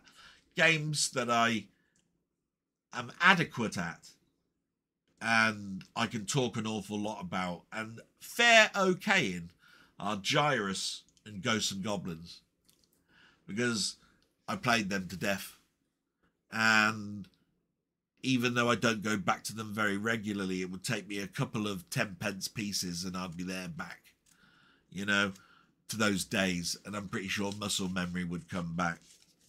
So that's that. Thanks very much, Steve, for that, you little bastard. Fucking hate you.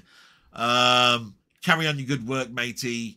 I heard the other day that you got your motherboard. Absolutely fantastic. Carry on bringing those videos out, buddy. Brilliant. And the last one is from Gaming Royalty, Robert's Retro Gaming from Canada. Yes, my mate, Rob. Brilliant. You know I mention him all the time. He's a go-to video that I watch every week. And I bought him a game called Subnautica, which I have great delight in watching him try and play. And he hasn't said he's enjoying it, but I take it by the fact that he's done a few episodes now that he is enjoying himself. I really don't know. I hope it's not through guilt that he's playing it. Long may I hope he continues. There will be a point where there'll be a saturation point. It's not going to be like Minecraft to him. But that makes me smile every time the video feed comes up saying new video from Rob Subnautica, because it meant I did something right for once. I got a game and I've got somebody who's enjoying it. But like I say, he hasn't said so, but I think he is. So he's got, hi Del, happy birthday to you. I got a kick out of how you immediately broke Steve's stipulation on mentioning more than one game. Yeah. The way I watch your blog is not especially conducive to commenting, other than on Sunday morning when I usually watch between 30 to 60 minutes. I listen in 10-minute chunks when I get a chance through the week. That's the best way, matey. I'm sorry it's so long. I'm just coming up to 50 minutes, so I'd better quit for the day. Yeah, you did this 6 days ago, so that would have been the Sunday, yeah.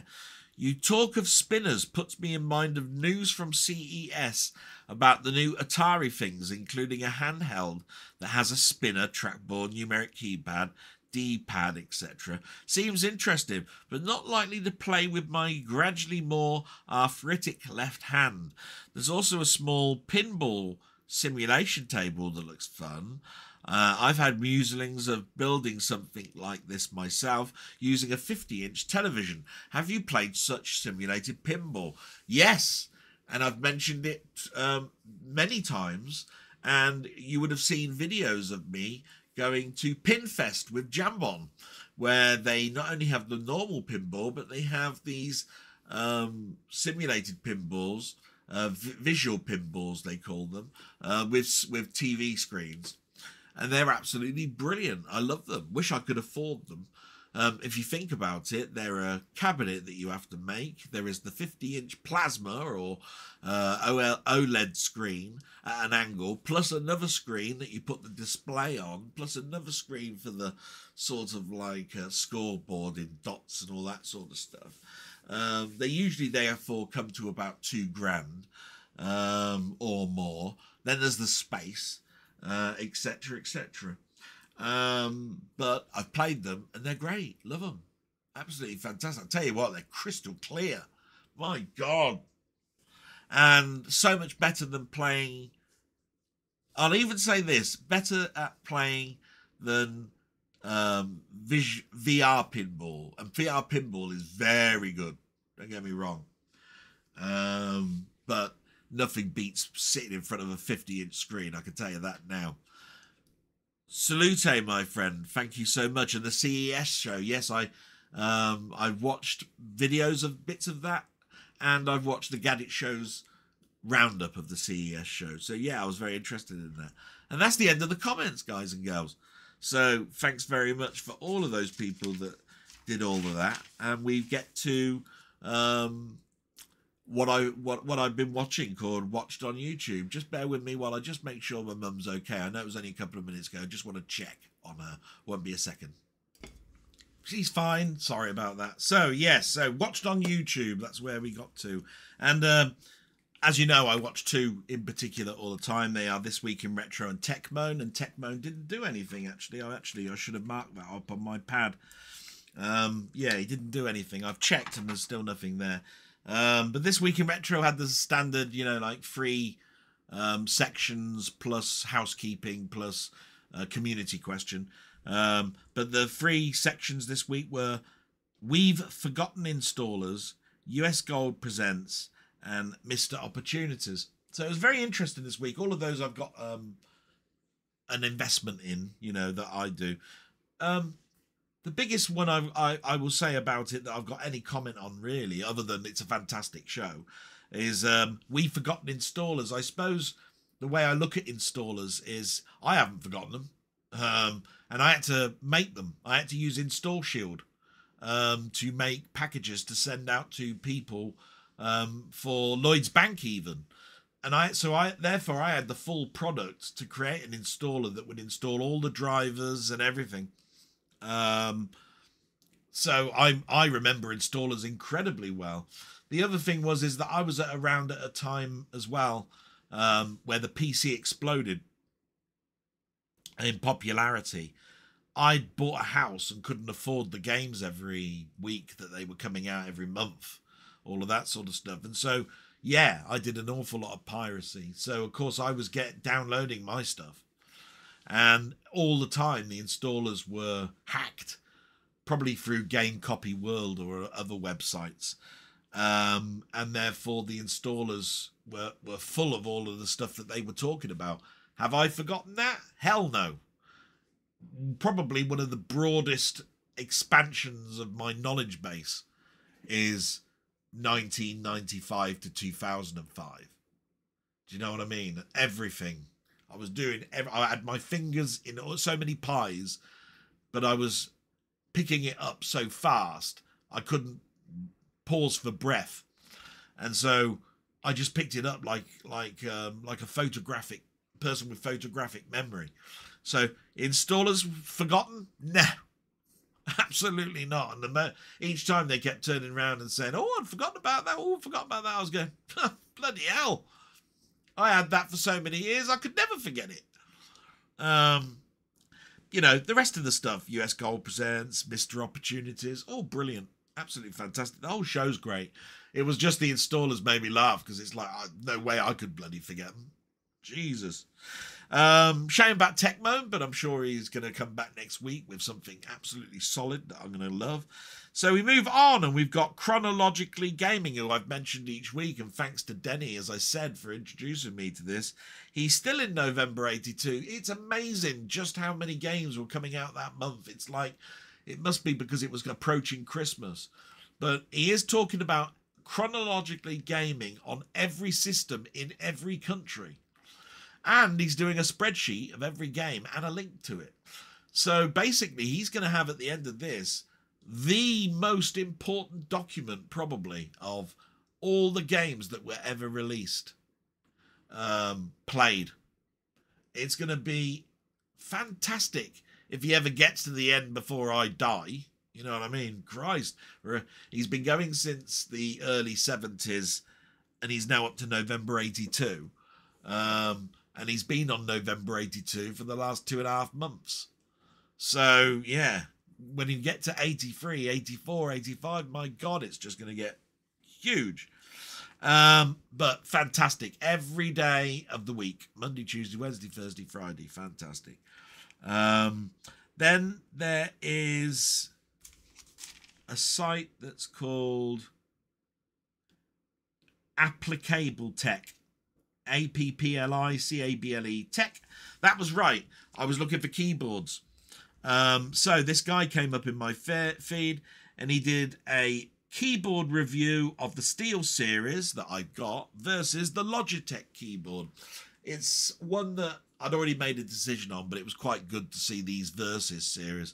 The Logitech one didn't like the look of from the beginning, actually, to be quite honest. So, yeah, the Steel series won for me. Then we've got Dan Monroe, Movies, Music and Monsters, who I go back to on occasion. He did What Happened to Superman. Fantastic little thing, because I'd already seen the documentary about Christopher Reeve. So it was nice to go back and think about Superman. There was nothing new for me there. I knew an awful lot of it. Probably because I lived it, really. I mean, I remember being a kiddie and having the Superman sticker album. I remember having the Starburst magazine with Superman on the front talking about the making of. Oh, all sorts of stuff. And I've bought the film on so many different media formats with so many documentaries. It's just ridiculous, really. So that was a good one, though, to watch. If you're ever interested in Superman, that one's one for definite what to watch.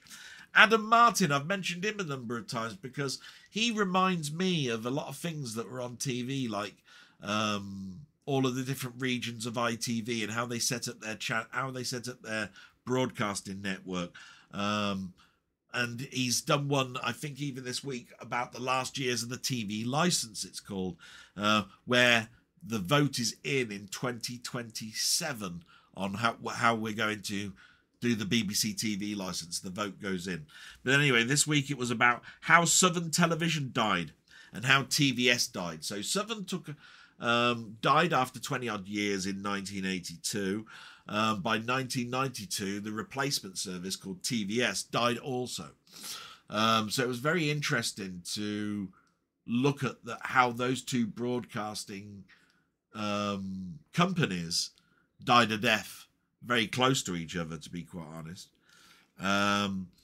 Then what came up in my feed, and I don't know why, was HDTV. It's a channel called HDTV Test. There's a lovely guy on there. I think he's Chinese, Japanese, don't know, but he's a fantastic technician. He reported on the first 4,000 nit, that's the measure of light, 4,000 nit OLED TV has been manufactured. It's a version 4 OLED TV. It now has a recording of 4,000 nits in regards to light, and he explained how 4th generation OLED works. Instead of having 3 layers, it's now got 4. 2 blue layers, a red and a green.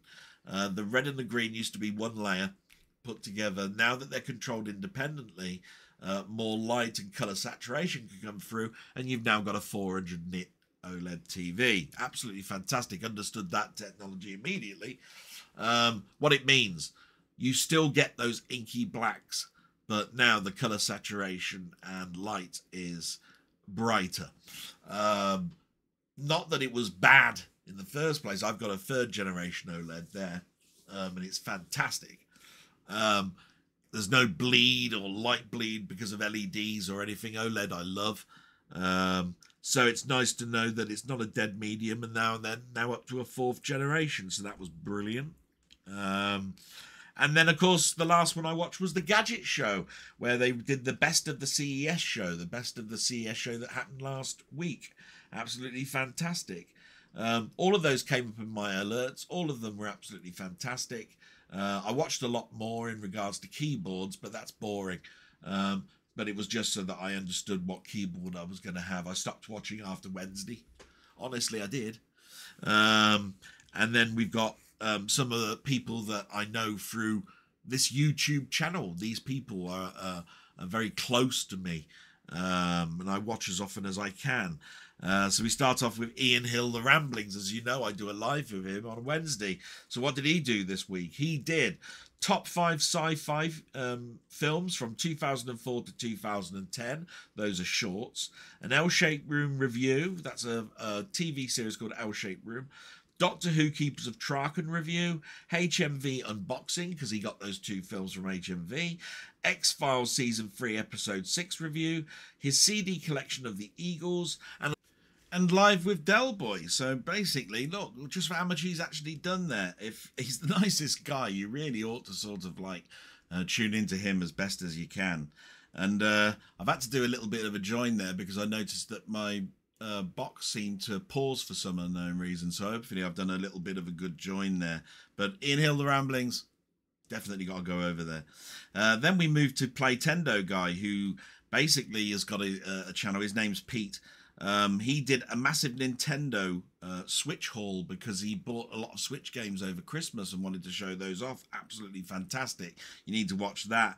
And that leads on to a short that he did, which was Nintendo Switch 2 reveal. Yes, Nintendo have actually acknowledged that they've made a second console, the Switch 2, and it's going to be out with us later this year. You don't get to learn too much about it. It's a reveal video that everybody's been talking about since Nintendo finally brought something out, but it means that at least they've acknowledged it, and there's going to be something out about it. And then, of course, Pete did a review of something called Walking Dead Daryl Dixon. It's a TV series I watched over Christmas. Definitely worth watching if you like Walking Dead. I found it quite entertaining. You don't really need to watch Walking Dead too much either to actually see it. But he's done a video on it. Playtendoguy, definitely one to watch. Go and watch that through there. Absolutely brilliant. Pete's a great guy. And another equally great guy is Through the Lens. What a channel he's got. He does reviews of films all the time. He did a Conclave review, a film that I've actually seen now called Conclave, which has got some BAFTA nominations this week, for which he's done another video called the BAFTA nominations reaction. Just goes to show that he's got his finger on the pulse when it comes to films. Definitely go and watch that.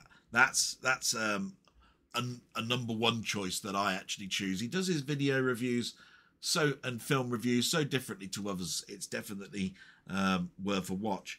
Then I knew we'd get to this. Muckman-Movies is here. So Muckman-Movies has done a video of his top 20 films of 2024. Absolutely fantastic.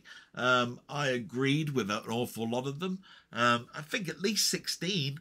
I think there was a couple in there, 4 at least, I think, that I never actually saw at the cinema. So I couldn't really have a reaction to those. I definitely wouldn't disagree with his choices. Probably the number one choice I might do. Not sure. Can't quite remember what he called the number one. I had seen it. But then again, that's the nice thing about watching top lists, is do they agree with you? And that's where the comments box comes in. So I do hope that people do comment on my friends' channels and explain to them what they thought of that. And of course, comments, likes on anybody, including my own. So that's absolutely brilliant. Then we got Mondo Celovic Movies, who did an Italian collection 1 to 5 review, which is interesting because I'm interested into getting into more of foreign films. It's not like I don't watch them, it's just I don't watch an awful lot of them. So I'm thinking about getting into more Italian and Japanese and Korean and those sort of films.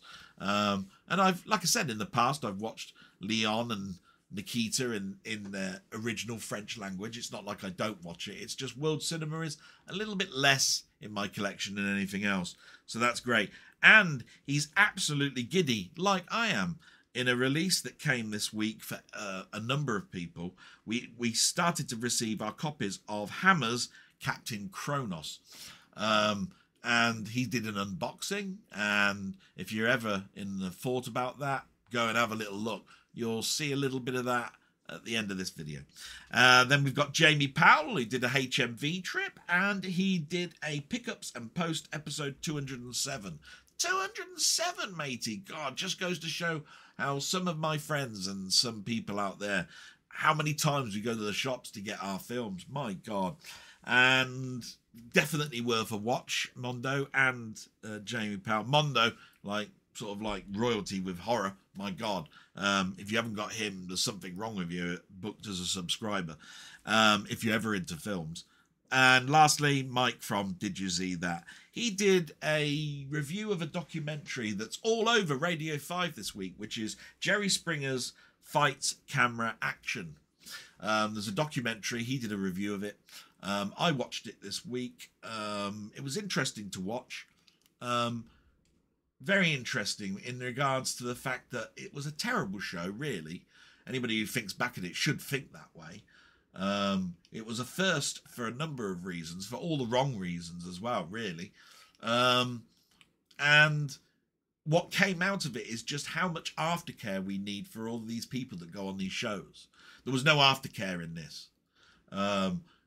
All the producers ever wanted to do was get a rise out of people, prod them with a big stick, get them so riled up that they fought each other on camera. That's all they wanted. And some of the stories on there, the one story that came out of this documentary is probably one of the most famous ones, which is the man who married his horse.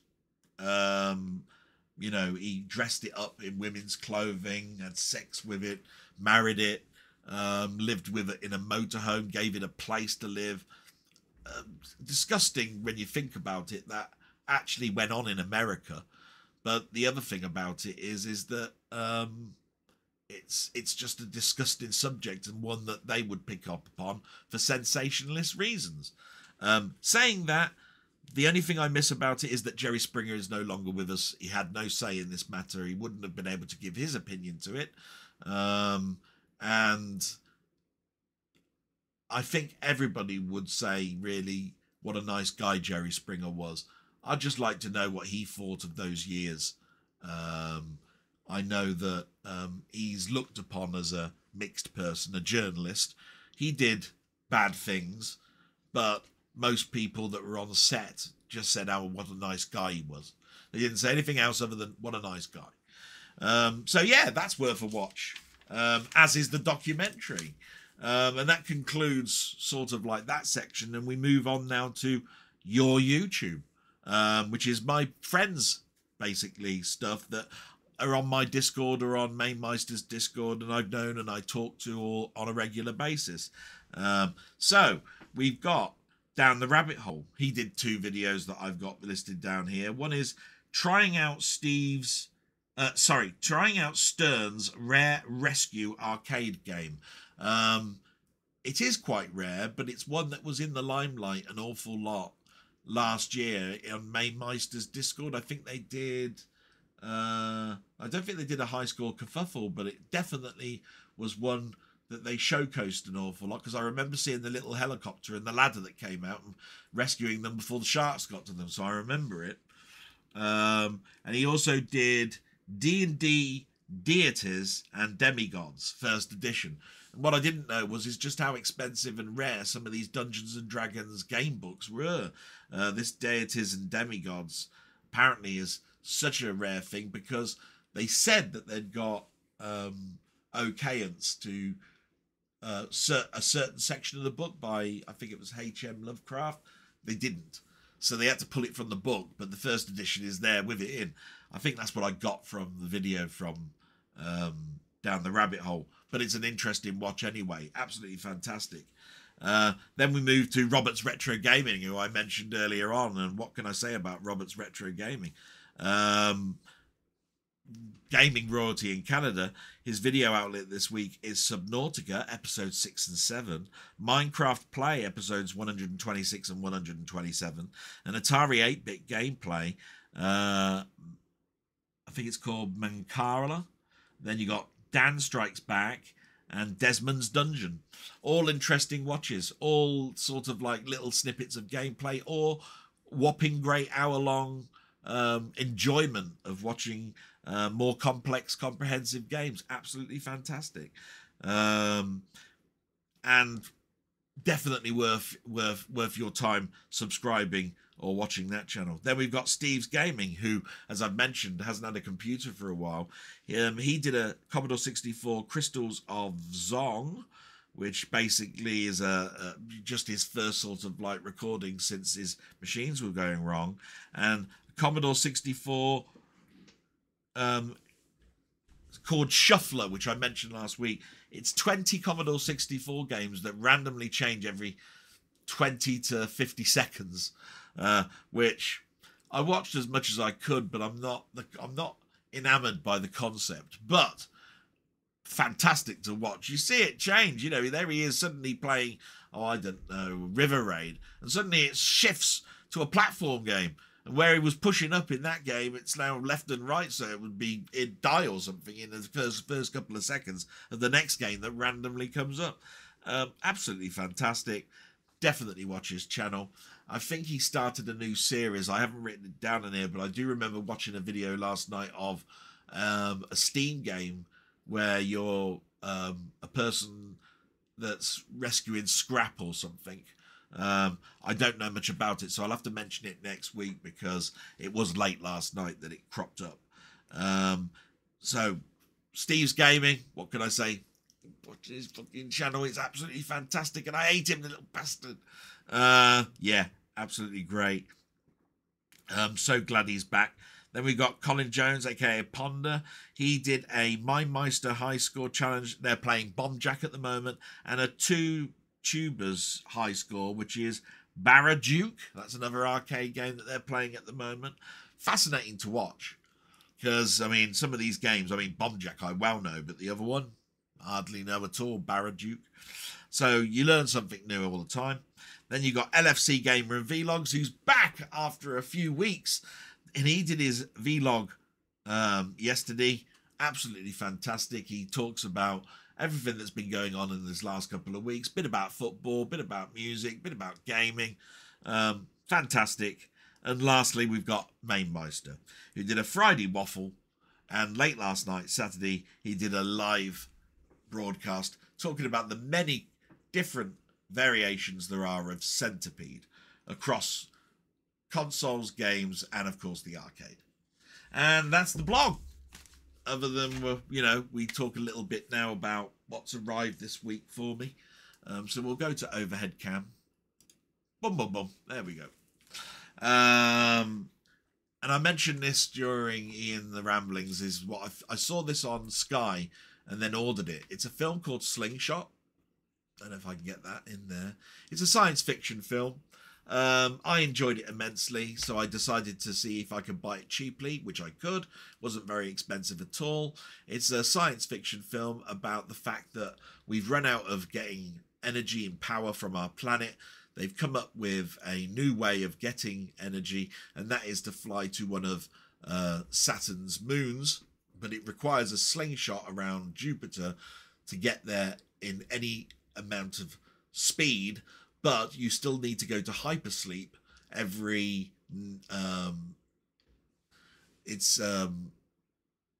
it puts you to sleep every 90 days, so you need to be in sleep status about 4, 5, 6, 7, 8 times during this mission.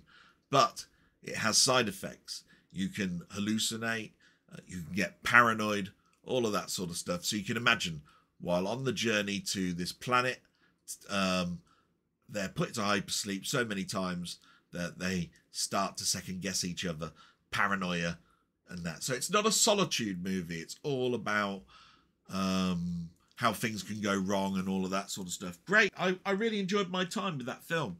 So that's that. Then my friend Steve surprised me in the post this week. For my birthday, he sent me this. It's a DVD. Jerry Anderson, A Life Uncharted, one I've watched many times on Sky as a documentary. I've been meaning to get it on Blu-ray, but never got round to it. I didn't agree with all of the stuff that was in the documentary, but it was still interesting. So I've got a copy of it, and I've got it in DVD. Really nice. And it came with a note. Here's the note. There look. There you are. Look. It says, "Hi, Del. I ordered the Blu-ray of this for my wife for Christmas, but they sent me this version. I complained, and they said to keep it. They'd send me the Blu-ray version. Well, it arrived. So I'm popping this one in the post for you. Hope you enjoy it, Steve."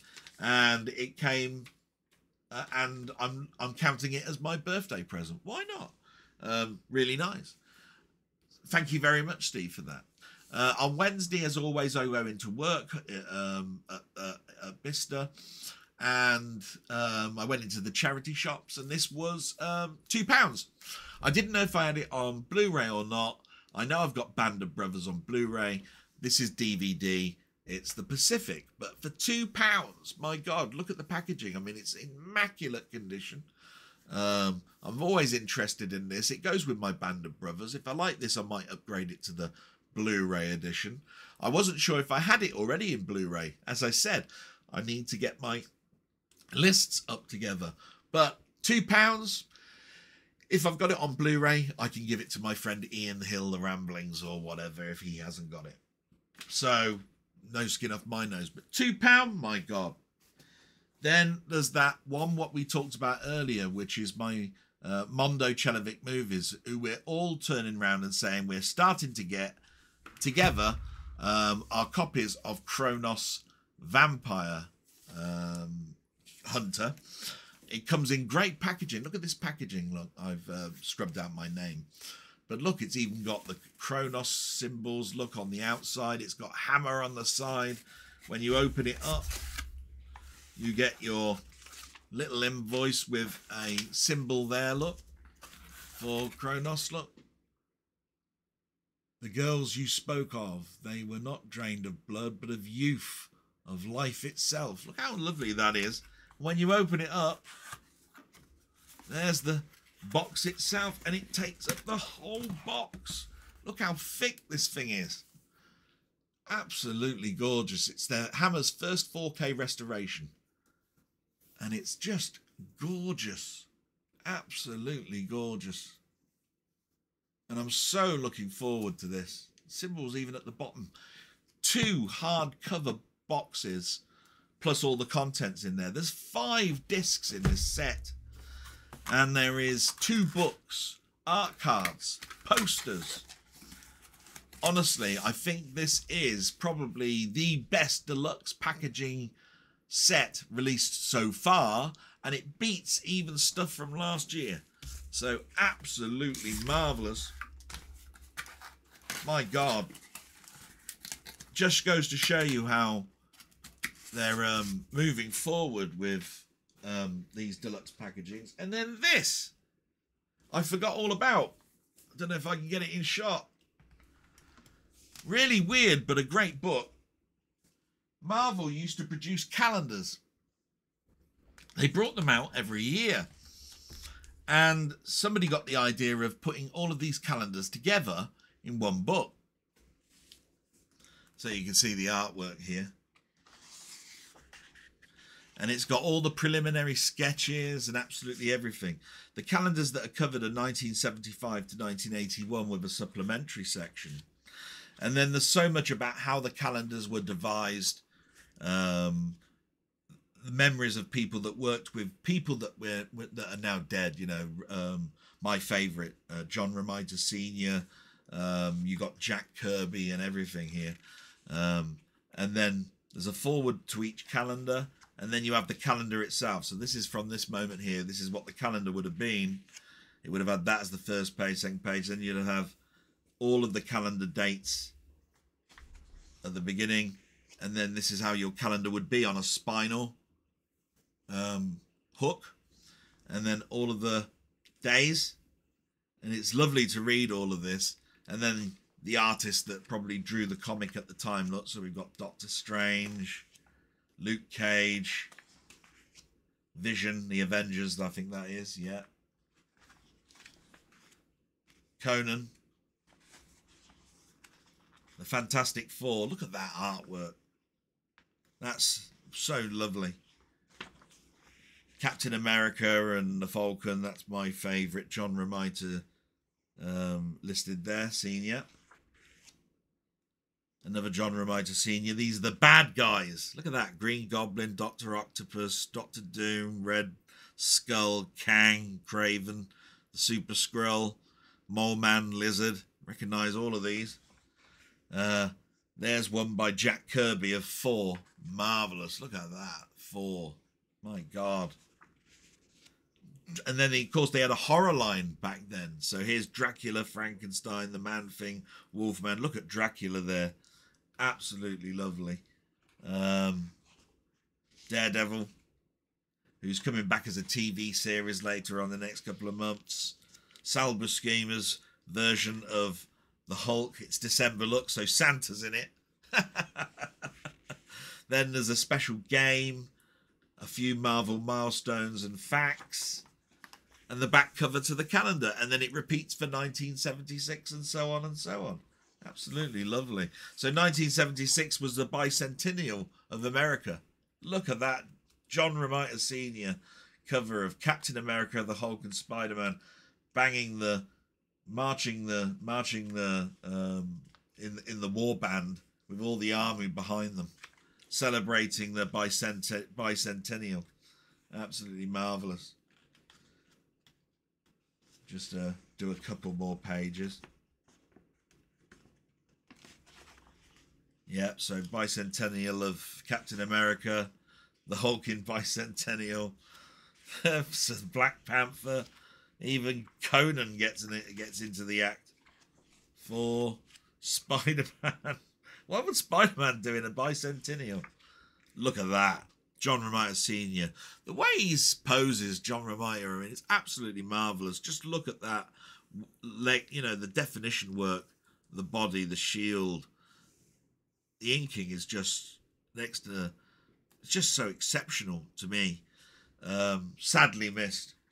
As you go through the book, you then get supplementary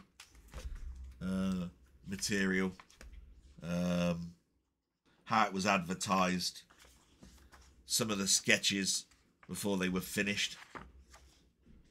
They're in this book. Some letters from the publishers. There's a sketch by Kirby in the finished product. Marvellous. Just a great book. Not too expensive. Huge. I will say that. And we'll just go back to the new camera because I'm now going to get the trailers up and running. And I'll be back when I've got that all sorted out. So just bear with me a moment. Yes, so I'm ready to go now. So I'll go to media playback and turn the mic off, and you can watch a few trailers on what I've watched this week. Some of them you've seen in the boxes. Some of them are ones that I've just watched, which I've mentioned during the blog. So we'll go to media playback. I'll shut off the mic, and hopefully you'll enjoy the trailers.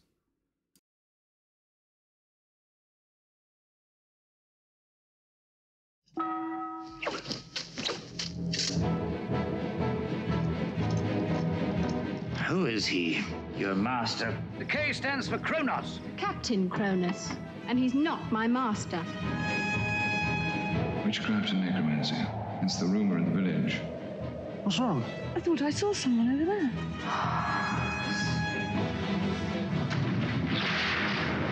The girls you spoke of, they were not trained of blood, but of youth, of life itself. What he doesn't know about vampirism wouldn't fill a flea's codpiece. There are as many species of vampire as there are beasts of prey. Their methods and their motive for attack can vary in 100 different ways. This thing attacks to sustain life, youth. That's what we'll be seeking. Cronus!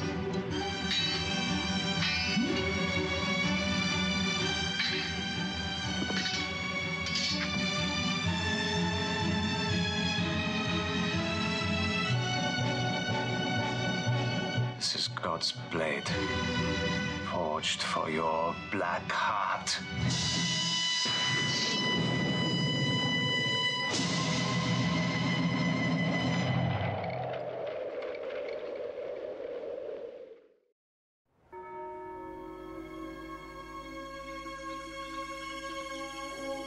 God created everything, right?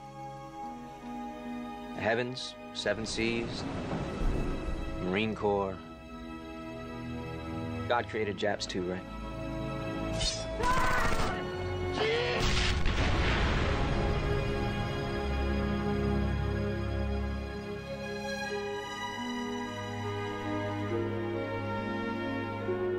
So what do you believe in? I believe in ammunition. History's full of wars that are fought for 100 different reasons. But this war, our war, I have to believe that it's all worthwhile because our cause is just.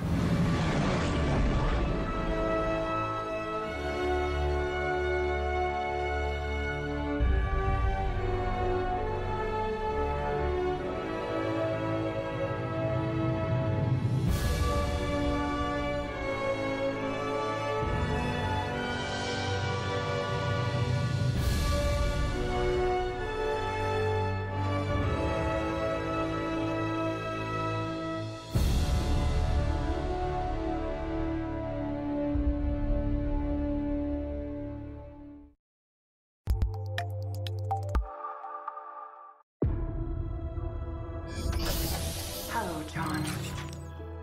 You are aboard the spacecraft Odyssey 1. So I don't know if you heard, but I'll be leaving town soon. 1.5 billion miles. No big deal.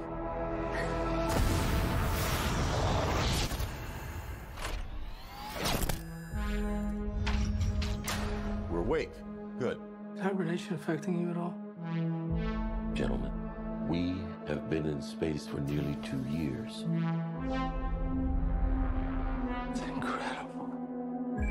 We are on our way to Titan. Titan. It's the most Earth-like world we can reach. But to get there, we'll need Jupiter's gravity for a speed boost. You have 2 more hibernation cycles before the slingshot.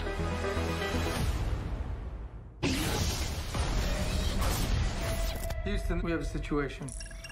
The impact represents no real danger. What if the whole system is compromised? If we attempt a slingshot, we get blasted into deep space.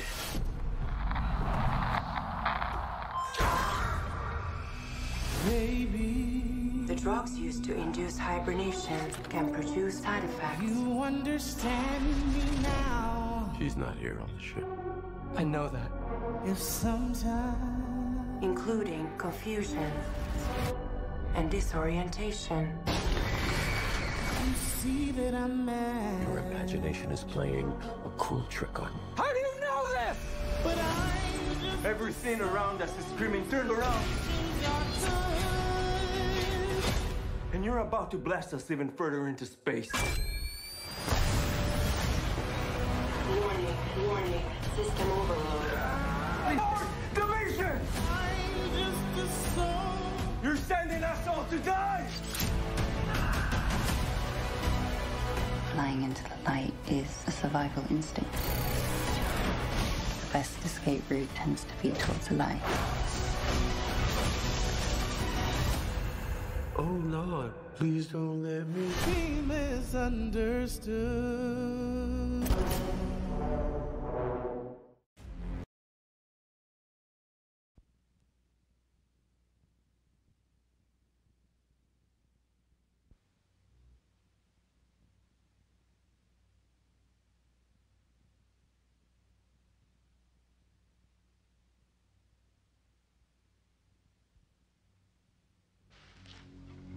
Life is full of surprises. Ladies and gentlemen, the terrible elephant man. At first, you will want to turn away from him. Then, you may find him a silent, unresisting target for your ridicule. Stand up. Stand up! Turn around! Mister, why is your head so big, mister? But if you come to know him... Have you always been the way you are now? You will begin to see beyond the perversion of his form. Are you in any pain? Are your parents still alive? Your father? Your mother? And discover the beauty in the beast. He is English. He is 21. His name is John Merrick. At no time have I met with such a perverted or degraded version of a human being as this man. Am I to assume, then, that he is ultimately incurable?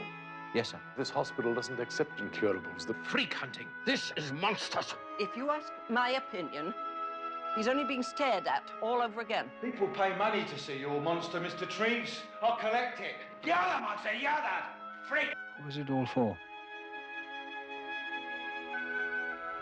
Why did I do it?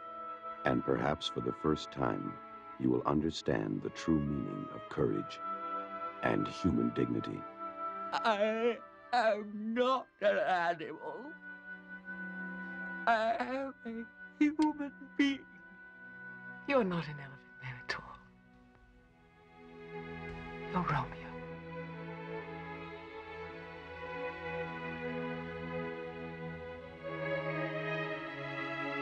Anthony Hopkins, Anne Bancroft, Sir John Gielgud, Wendy Hiller, and John Hurt as the Elephant Man.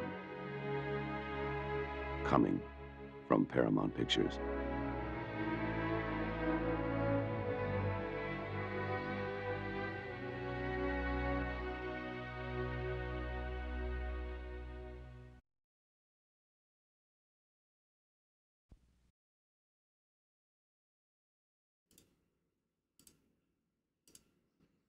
And there we have it. What I consider to be David Lynch's opus film. And one I watched this week, and a fantastic film it actually is. Seen it many times. Always moves me every time I watch it. That's the end of the blog. Hope you've enjoyed it. Few mistakes that I've got to correct, so it might come out a little bit later than normal. But all I can ever wish is that all my friends and anybody who's watching this have an absolute fantastic new week that will be starting for you. I hope your 2025 has started off really well. I hope it continues to be a better year. We all deserve so much more. And with that, I'm going to say goodbye and salute. Hope you enjoyed this. Until next week. Bye-bye.